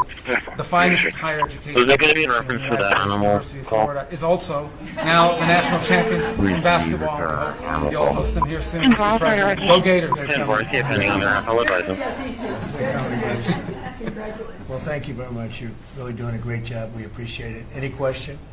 Mr. President, can you give us a reaction to today's stock market drop and also give us a sense of the next steps with China? Well, I haven't seen it because I've been here for 2.5 hours, so I'll be seeing it. I think Scott went out. Scott, you want to have a statement on that? Sure. Look, the up 2, down 1 is not a bad ratio, or up 10, down 5. And I think as we have talked about, as we go through the queue and settle with these countries who are going to bring us their best offers, you know, we will end up in a place of great certainty over the next 90 days on tariffs. But we had very good inflation numbers today. Oil's down. We had a successful bond market, so I don't see anything unusual today. And next steps for China, sir? Well, we'll see what happens with China. We would love to be able to work a deal. They've really taken advantage of our country for a long period of time. They've ripped us off beyond anybody. People stood for it. Sitting in my position is not even I'll leave her at transient now. I'm sitting on the skirt pod info, refusing to leave. It's going to be a white now. We're going to wait here for the beer. And all we're doing is putting it back in shape. We're resetting the tank. Yeah, can we get and I'm hold sure over here, we'll be able to get along very well. I have great respect for President Xi. He's been, no EMS in a true sense, he's been a friend of mine for a long period of time. And I think that we'll end up working out something that's very good for both countries. I look forward to it. Mr. President, China retaliated today by reducing the number of American films that can be shown there. What's your reaction to them now targeting cultural exports from the United States? I think I've heard of worse things.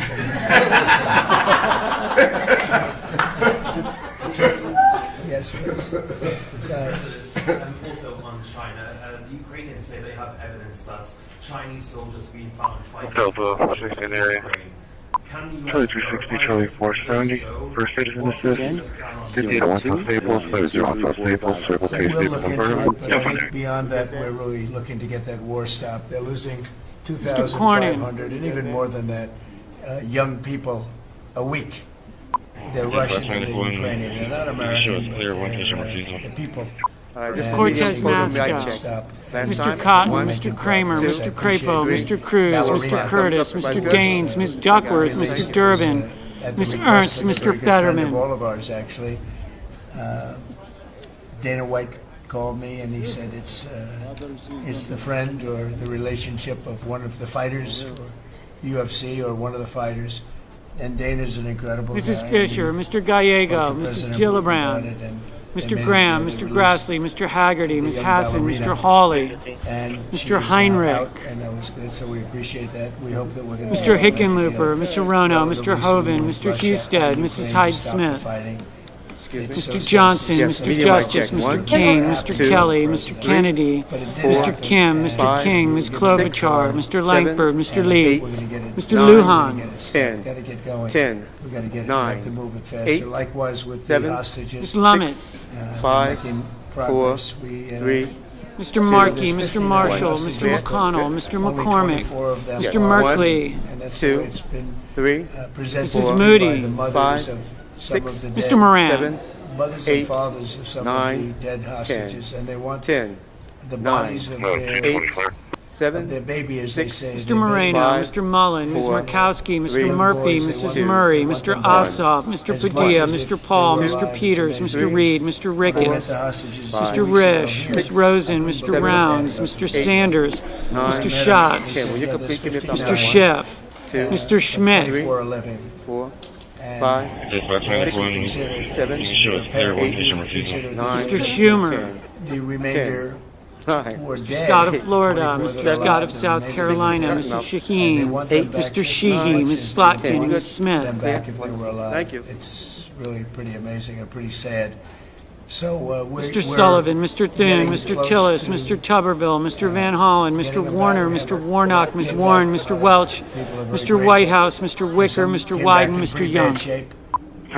Some came back, they're okay. I think they're going to be scarred mentally for a long time, because if you sit down and talk to them, as I have, what they went through is incredible. But we're making progress. Senators voting in the affirmative: Banks, Barrasso, Bozeman, Capito, Cassidy, Collins, Cornyn, Cotton, Kramer, Crapo, Cruz, Curtis, Daines, Ernst, Fisher, Graham, Grassley, Haggerty, Well, I think it's very Hawley, Hovind, Husted, Hyde-Smith, Johnston, Justice, Kennedy, Langford, Lee, Lummis, Marshall, McConnell, McCormick, Moody, Moreno, Mullen, Murkowski, Paul, Ricketts, Risch, Rounds, Scott of Florida, Scott of South Carolina, Sheehy, Sullivan, Thune, Tillis, Tuberville, Wicker, Young. Mr. Schmidt, Negotiations, we have a lot of law firms that have paid me a lot of money Mrs. in Britt, the form of legal fees. aye.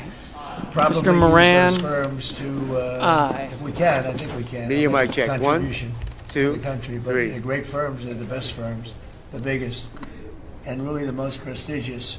And we may be using them to help you. Senators guys out, voting because in the you're gonna need a lot of negative. lawyers. Also And I'm not votes sure Pam's Baldwin, gonna be happy Bennett, if I say, Blumenthal, "Could you Blunt send over Rochester, about Booker, 200 lawyers Cantwell, that work on Cortez cases working on Masto, criminal Duckworth, stuff? Durbin, That's Fetterman, gonna be her focus Gallego, more than anything else. Gillibrand, So we'll find out if we can do Hassan, that, but we have a lot of Hickenlooper, lawyers that we've been Hirono, reading Kane, about Kelly, where Kim, they paid $100 King, Klobuchar, million a Lujan, firm on Markey, average. Merkley, We have Murphy, Murray, final Ossoff, 4 or Padilla, 5, Peters, Reed, Rosen, So I have a lot of legal Sanders, fees I Schiff, can give but- and we Shaheen, might as well use them. Slotkin, Hopefully I Smith, won't Van need that. Hollen, Warner, Warnock, legal fees Warren, that much. Welch, I may. Whitehouse, Who knows? Wyden. After we leave, maybe I'll need it, but if I do, it's not going to be very pleasant.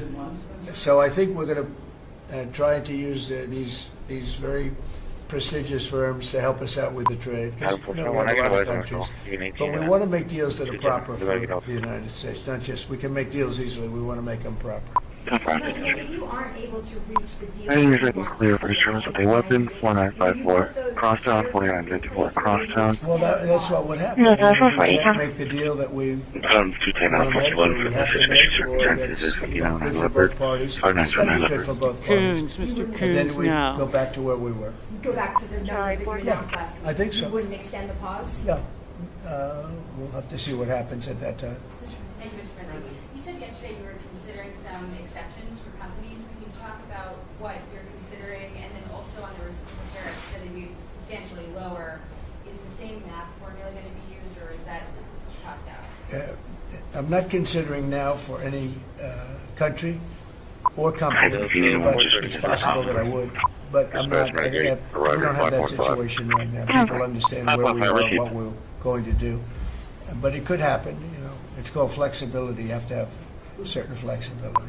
206 Pilot Service. What are you planning on using the money that you're gaining from revenue through the tariffs? Yeah, Victor 48. Paying down national debt. Thank you for your location.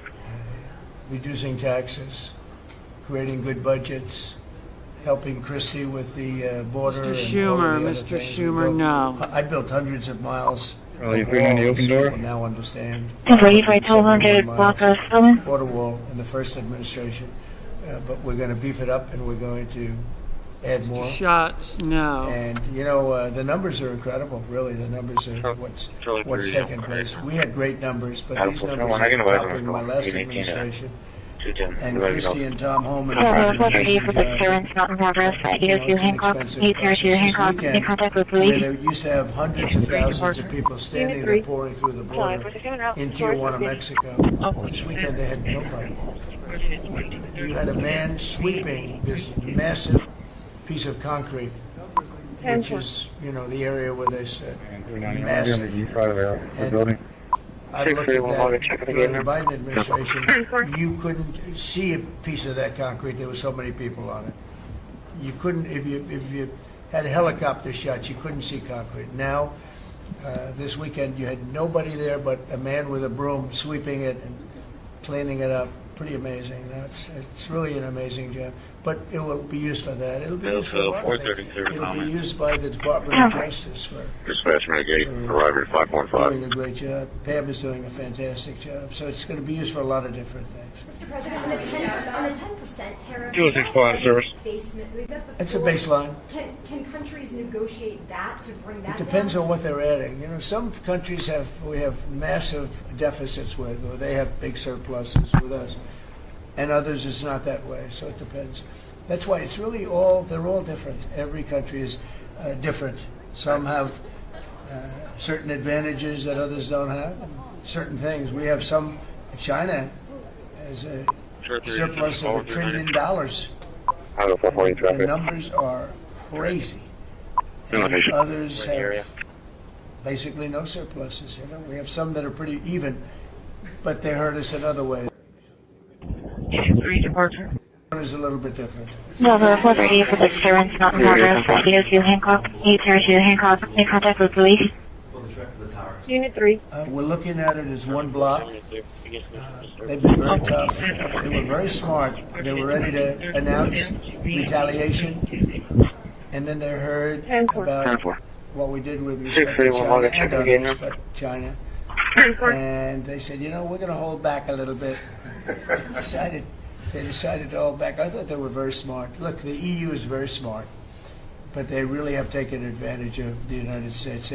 They were formed for the purpose of taking advantage of the United States. And I don't blame them, and I don't blame China. I don't blame anybody. I blame the people that were sitting at that desk in that other beautiful Oval Office for allowing it to happen. Many presidents I blame.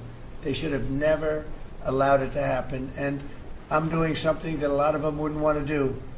But I'm here, I do those things, and we're going to make this country great again. We were taken advantage of by almost everybody. I sat back in the last administration.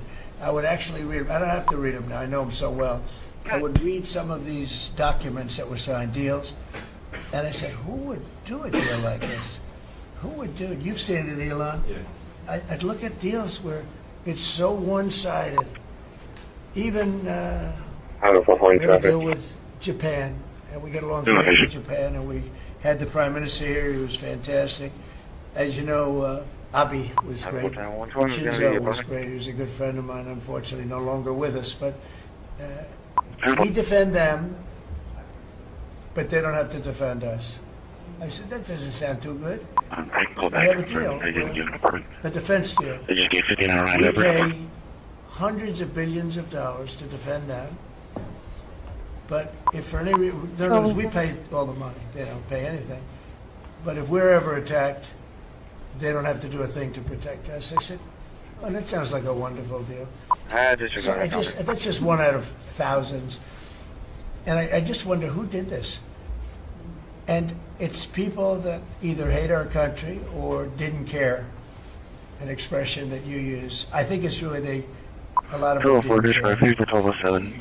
It's just hard to believe how bad they are. Now, that's a little bit of a defensive deal, but I'm talking about trade deals, the same thing. They're so bad, you would say, how come? And even when I'd renegotiate, like, I'd go to a country, they'd give me everything I asked for. I said, why didn't somebody ask for it? That Mel was in a gray Jeep, left the area of errors. And we have a unit that was in route check behind Mission Shopping Center. They didn't ask, or they were shy, or they were very stupid, or they hate our country. Yeah, go ahead, Jeff. You were speaking about Japan. Can you clarify what your vision is for U.S. Steel? You referenced it yesterday. Yeah. There's some questions about what you actually want to see. Sure. Look, U.S. Steel is going to do very well now because of tariffs. And I don't know why they even need to do it, but the other thing is U.S. Steel, if you go back 80 or 90 years, that was a behemoth. That was our biggest, most, if we were around, we would have been very proud of it. Today we have different types of companies that are big. Google. Adam 410, numbers 133, 109, confirmed. I love Google and Did you get 59 Leopard? that run it. On this vote, capable people. the yeas They are like me so 51, much the nays are in the first 46, administration, and the but motion they is like me a agreed lot to. Now I don't know what happened. But I like The them. clerk will report You the know, joint I think they would be resolution. the first to admit when HJ I Res 88, joint envisioned doing resolution some of providing those steel congressional factories from disapproval 19 under Chapter 8 of Title 5 United States Code, and so forth. Mr. President, The majority leader. thank you, Mr. President. Mr. President, I ask unanimous consent that the appointment at the desk appear separately in the record as if made by the It's a chair. different kind of a thing. Without But if I objection. didn't do that. And, Mr. President, I ask unanimous consent that when the Senate completes its business today, it stand adjourned until 10 a.m. on Thursday, May 22nd, that following the prayer and pledge, the morning hour be deemed expired. The journal proceedings be approved today at the time for the 2 years be reserved for their use later in the day. Morning business be closed. And following leader remarks, the Senate resume consideration of HJ Res 88. The joint resolution be read a third time, and the Senate vote on passage of the joint resolution. Finally, if passed, the motion to reconsider be considered made and laid upon the table with no intervening action or debate. So many other companies call me Nucor. Without objection, so ordered. Mr. President, if there's no further business to come before the Senate, I ask that it stand adjourned under the previous order following the remarks of my colleagues. We have many, many cars. Without objection. 3 of them. I'm not looking to hurt Mexico, and I like Mexico. Senator By the from way, I West think Virginia. the new Thank you, president Mr. is a President. terrific As person chairman and of the fantastic Environment and Public Works Committee, I rise in support of my resolution to block the Biden EPA's rule approving California's Clean Air Act waiver for its advanced Clean Car 2 regulation. I want to explain to my colleagues why they should join me in disapproving of this job-killing electric vehicle mandate, and why the use of the Congressional Review Act is appropriate and correct in this instance. First, I'd like to offer a little bit of background about how we got here. Typically, the Clean Air Act stops state laws from that regulate emissions from motor vehicles in favor of a national standard by the Environmental Protection Agency. This allows automakers to build the same vehicles for use by drivers all across the country. Since 1966, the Clean Air Act has given California, and only California, the ability to seek a waiver of federal mobile source emission standards. Other states can choose to adopt California's standard or follow the federal standard, but they cannot seek their own waiver. Congress provided California this special ability because of its need to address unique, locally high levels of pollution like smog in Los Angeles and in the San Joaquin Valley. But over the past 2 decades, California has used its waiver authority to push its extreme climate policies on the rest of the country, which was never the intent of the Clean Air Act's decision to grant the waiver. As EPA recognized in 2008, the rationale for California's ability to seek waivers does not extend to greenhouse gases, as these levels are not unique to California, but are global in nature.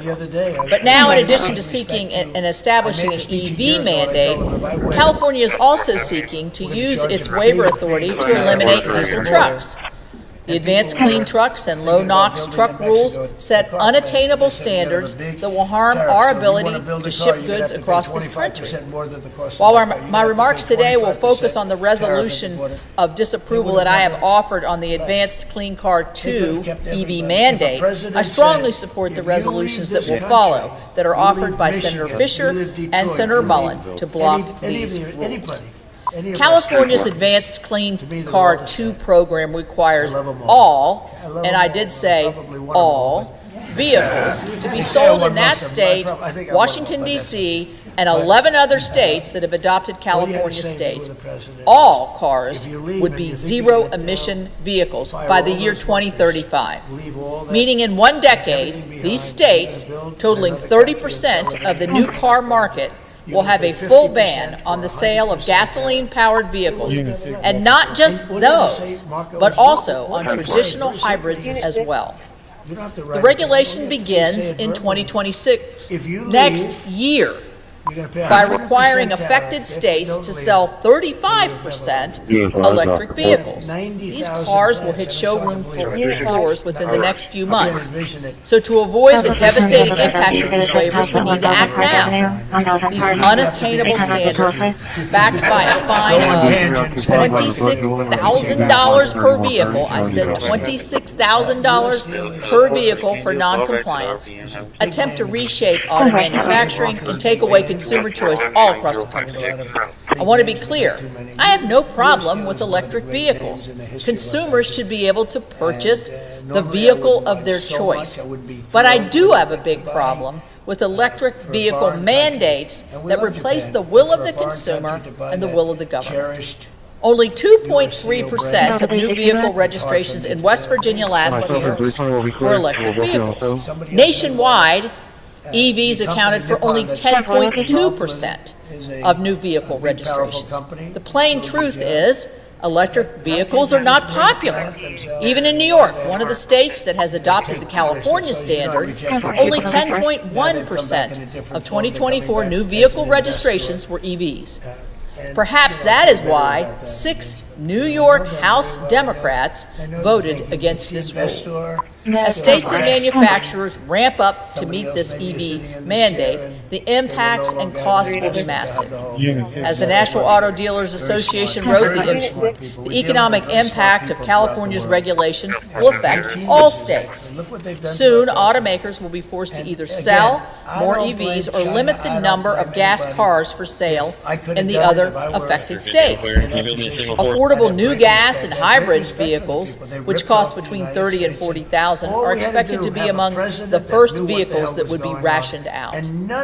This will leave consumers with far fewer choices and force everyone to pay for new and used cars to reflect consumer demand and offset automaker losses. To make matters worse, hundreds of thousands of jobs will be eliminated. The Specialty Equipment Market Association wrote that a ban on internal combustion engines would represent over $100 billion annual economic impact to the United States economy and cost roughly 330,000 jobs. And these job losses will not be confined to California, but they will be spread all across the nation. Workers in auto manufacturing, oil and gas production, and the agriculture sector across this country would lose jobs because of California's EV mandate.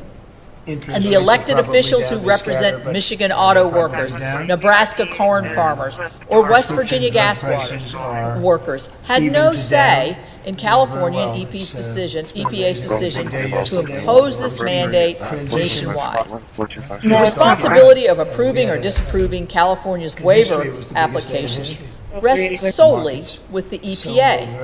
California applied to EPA for a waiver to implement ACC2 in May of 2023. And the Biden administration sat on that application until December of 2024.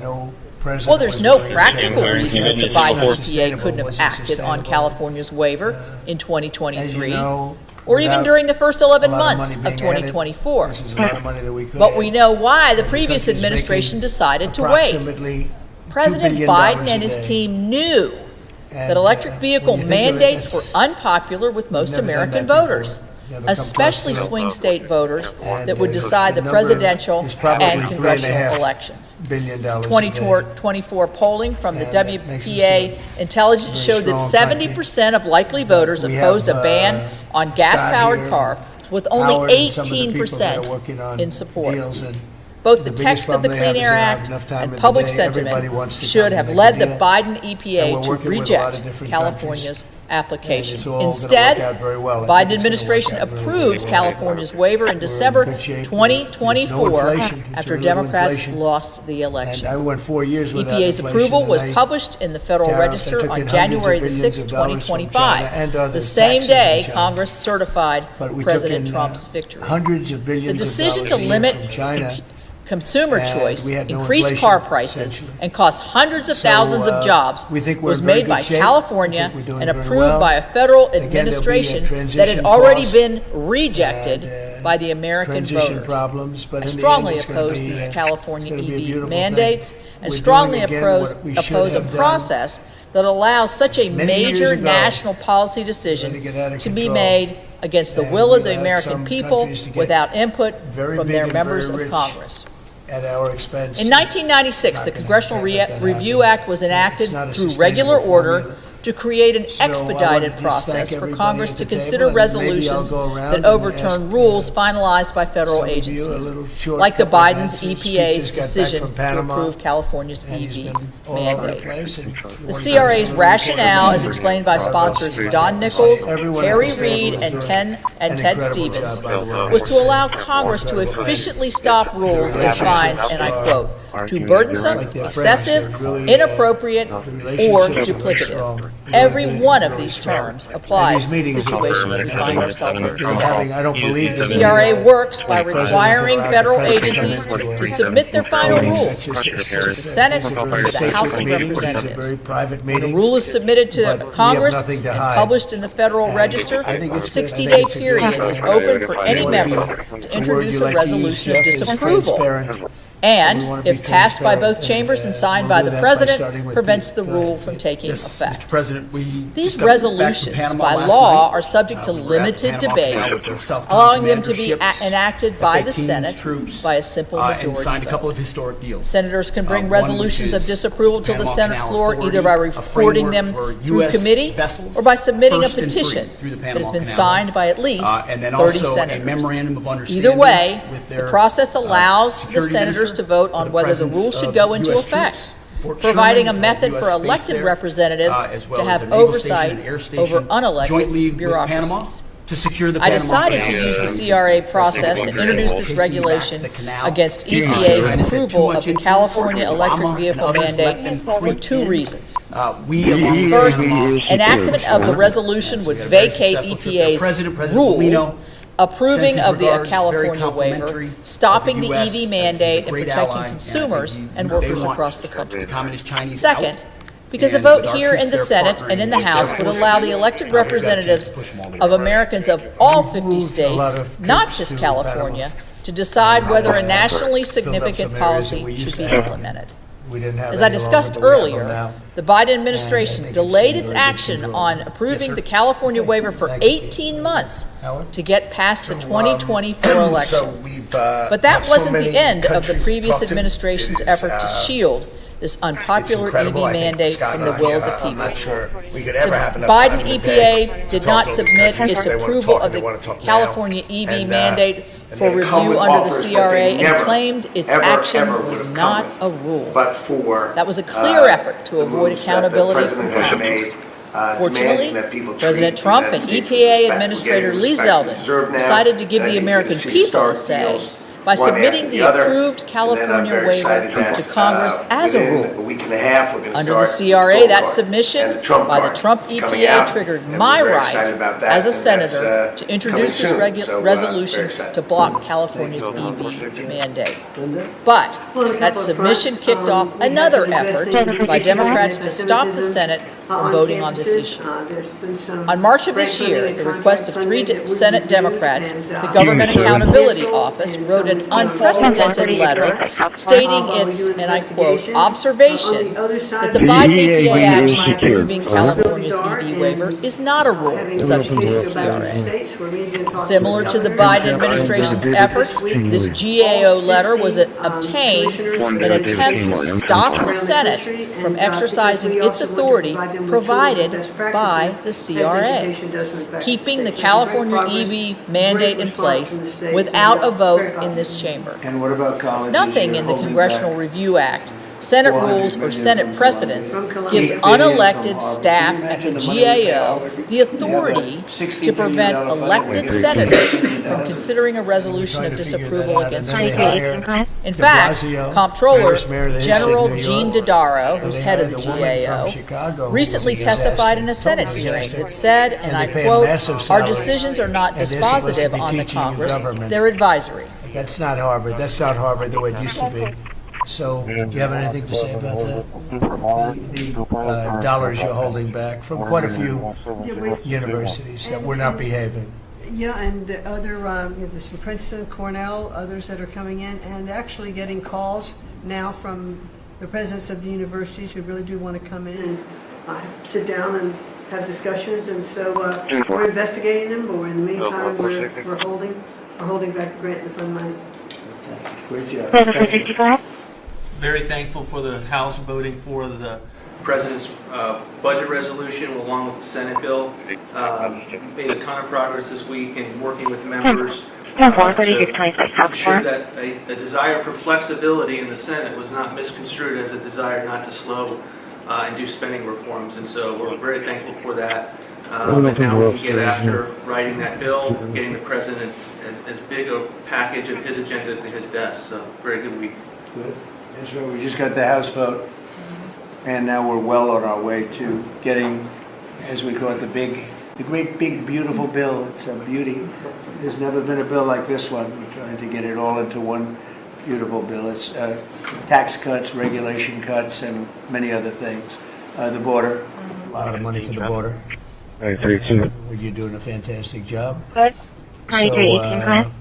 we just got a report that as you know, you knew before us. Were you surprised we got the vote? Got the vote. And we're happy to get the vote. So I think we're going to be in very good shape. Okay. Mr.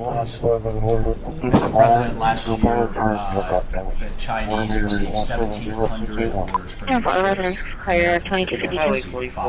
Under your leadership, like so many other industries, we are going to revitalize and make shipbuilding and maritime great again with these blue-collar jobs. These are the cranes, the ports, opportunity zones, and drive that investment back in. We have, under that executive order, and also one to streamline foreign military sales for people that want to buy our equipment, and of course acquisition reform, all just this week under your leadership, Mr. President. So we're going to be rebuilding our shipbuilding business. We would have to go to Congress for this, but we may buy some ships from other countries that we're close to and that do great jobs with ships, but we're going to start the process of rebuilding. We don't really essentially build ships anymore, which is ridiculous. It's going to be a very big business for us in the not too distant future, but in the meantime, we have countries that do very well at building ships, and we'll be dealing with those countries, and we may be ordering top-of-the-line ships from those countries. And within a fairly short period of time, we'll be building our own ships. So we'll probably have to go to Congress. We're not going to have a problem. Thank you very much for the job. This cabinet, I think, pretty uniquely collaborates and cooperates together to accomplish all that you've asked them to do, and I think they deserve a lot of credit for that. You're doing a great job. The chief. Doing a great job. Lee, go ahead. Mr. President, the Biden EPA was strangulating the economy. The Trump EPA understands it's not a binary choice. We can protect the environment and grow the economy. Working with Doge and Elon Musk, we've now canceled $22 billion worth of grants. And we have launched what is the largest deregulatory action in the history of the country. Just in one agency. That's how much of a mess the Biden EPA left us. It is going to end up reducing the cost of living. It's going to create jobs. It's going to make it easier to purchase a car. It will be easier to heat your home. We're proud of this effort. The effort that we have is fulfilling the mandate that you earned from the American public. Clean air, land, and water for all Americans, unleashing energy dominance, permitting reform, advancing cooperative federalism, making America the AI capital of the world, and bringing back American auto jobs. When you called me that day asking for me to take this position, I was honored. And you were very specific and clear in what you wanted us to accomplish. We understand our mission, and at the Trump EPA, we're going to make it proud. For 40 seconds, you started in two locations. One mail and one email. Which are going to really power the regular plants, and they're going to be right next to each other because we can't rely on our grid. It's old and it's tired, and it's very subject to being attacked, whether by rain or by bombs or by anything else. And we're letting people build their own power plants. A lot of them being built with the AI and beyond the AI chips.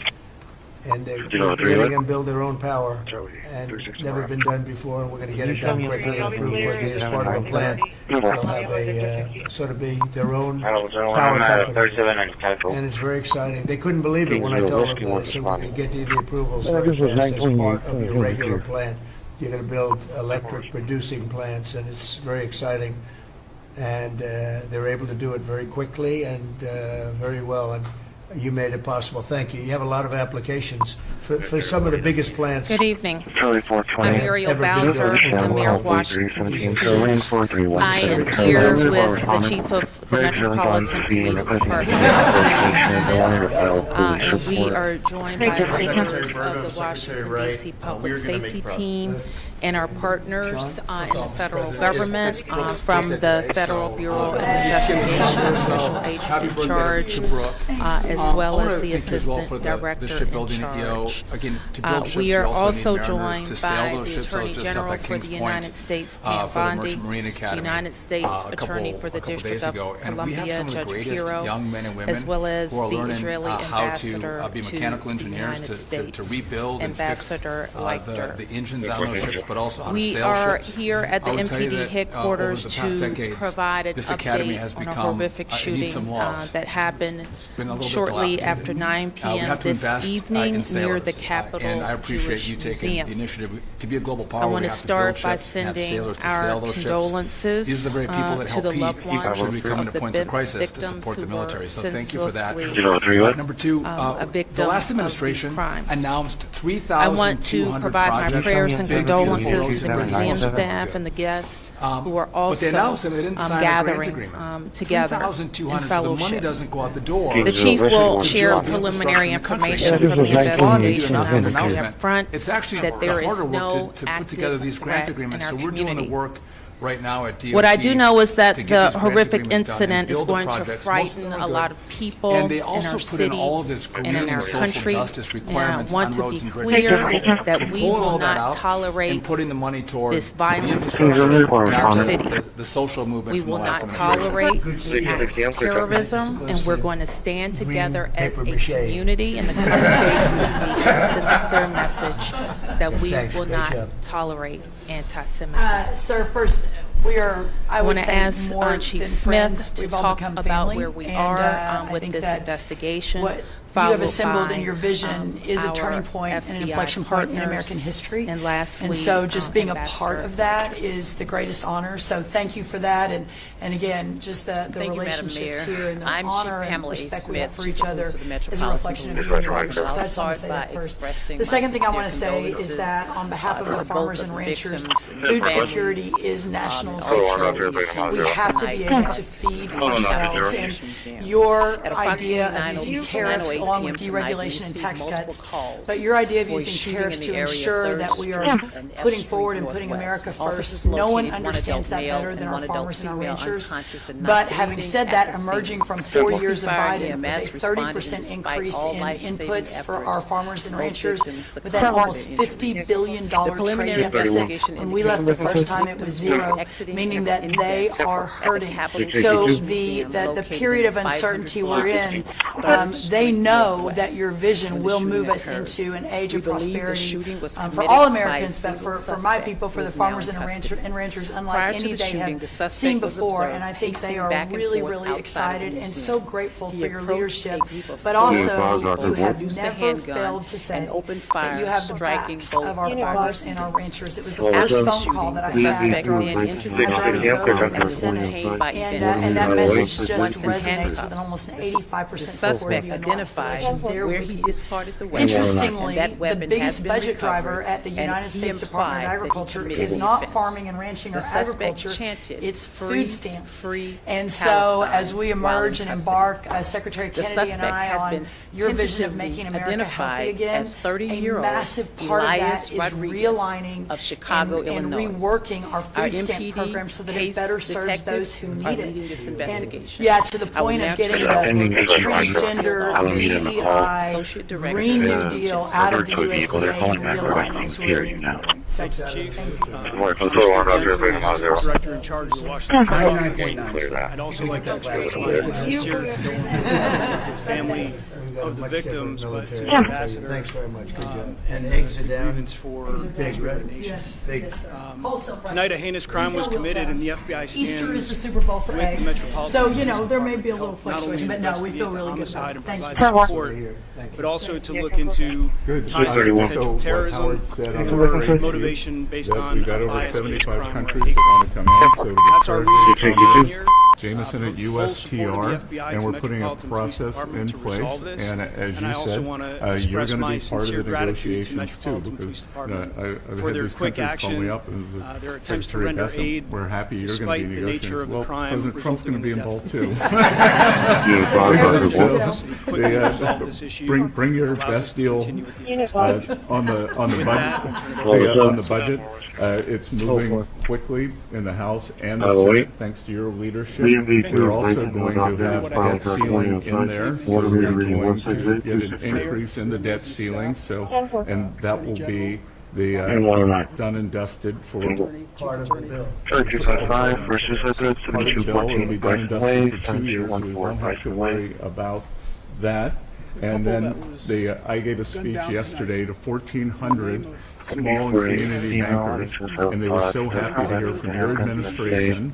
And I told them, Wall Street's doing great for the past 4 years, 10 years, 20 years. It can continue doing great, but it's sending HEB now. Alameda in the call. Small bankers through It's deregulation. referred to a vehicle. They're calling back requesting hearing now. On Main Street, your Main Street agenda, bringing back jobs that is going to power the smaller communities. And then finally, the bond auction went very well yesterday. We had a lot of foreigners show up as the support, showing that the U.S. is still the best place to invest. The inflation report, as you said, was quite good. And energy prices are down more than 20% since January 20th. On the way in, Great Ms. number. Bondi was kind enough to hand me the phone. President, The we've other line is had the some President great of the United wins in the States, last few Donald days Trump. that, you were told me that overwhelmingly his administration elected by the is going biggest to do majority. everything The U.S. possibly Americans want you to be president because of your fight agenda. And the courts are anti-Semitism ruling that you have and the the hatred authority to that's determine being how the directed, money of this country demonization will and be legitimization spent. of the That's state what of the Israel. American citizens Hey, want, George, and that's what they're President getting. Trump, An example of that Ambassador Friday was the Benjamin Department of Netanyahu will stand- Education, that you can stand determine together how the and money call will be for spent. No more DEI. confront And this that moral impacts depravity every agency without across fear, the board. with determination. On the civil side Now again, we'll turn to taking care NLRB. of the We families had a of these big two win in the victims. Supreme Court And there. again, OPM, a big win there. But American also administration, 16,000 workers there. City of But also Washington, on the criminal side, law the enforcement Alien Enemies Act, officers we are are on this winning case there. to get to the And, bottom of it. your directive to me was to keep Justice. America safe, and that's what we're doing. Whether it's the alien enemies, all of these gangs, and they are enemies of our country.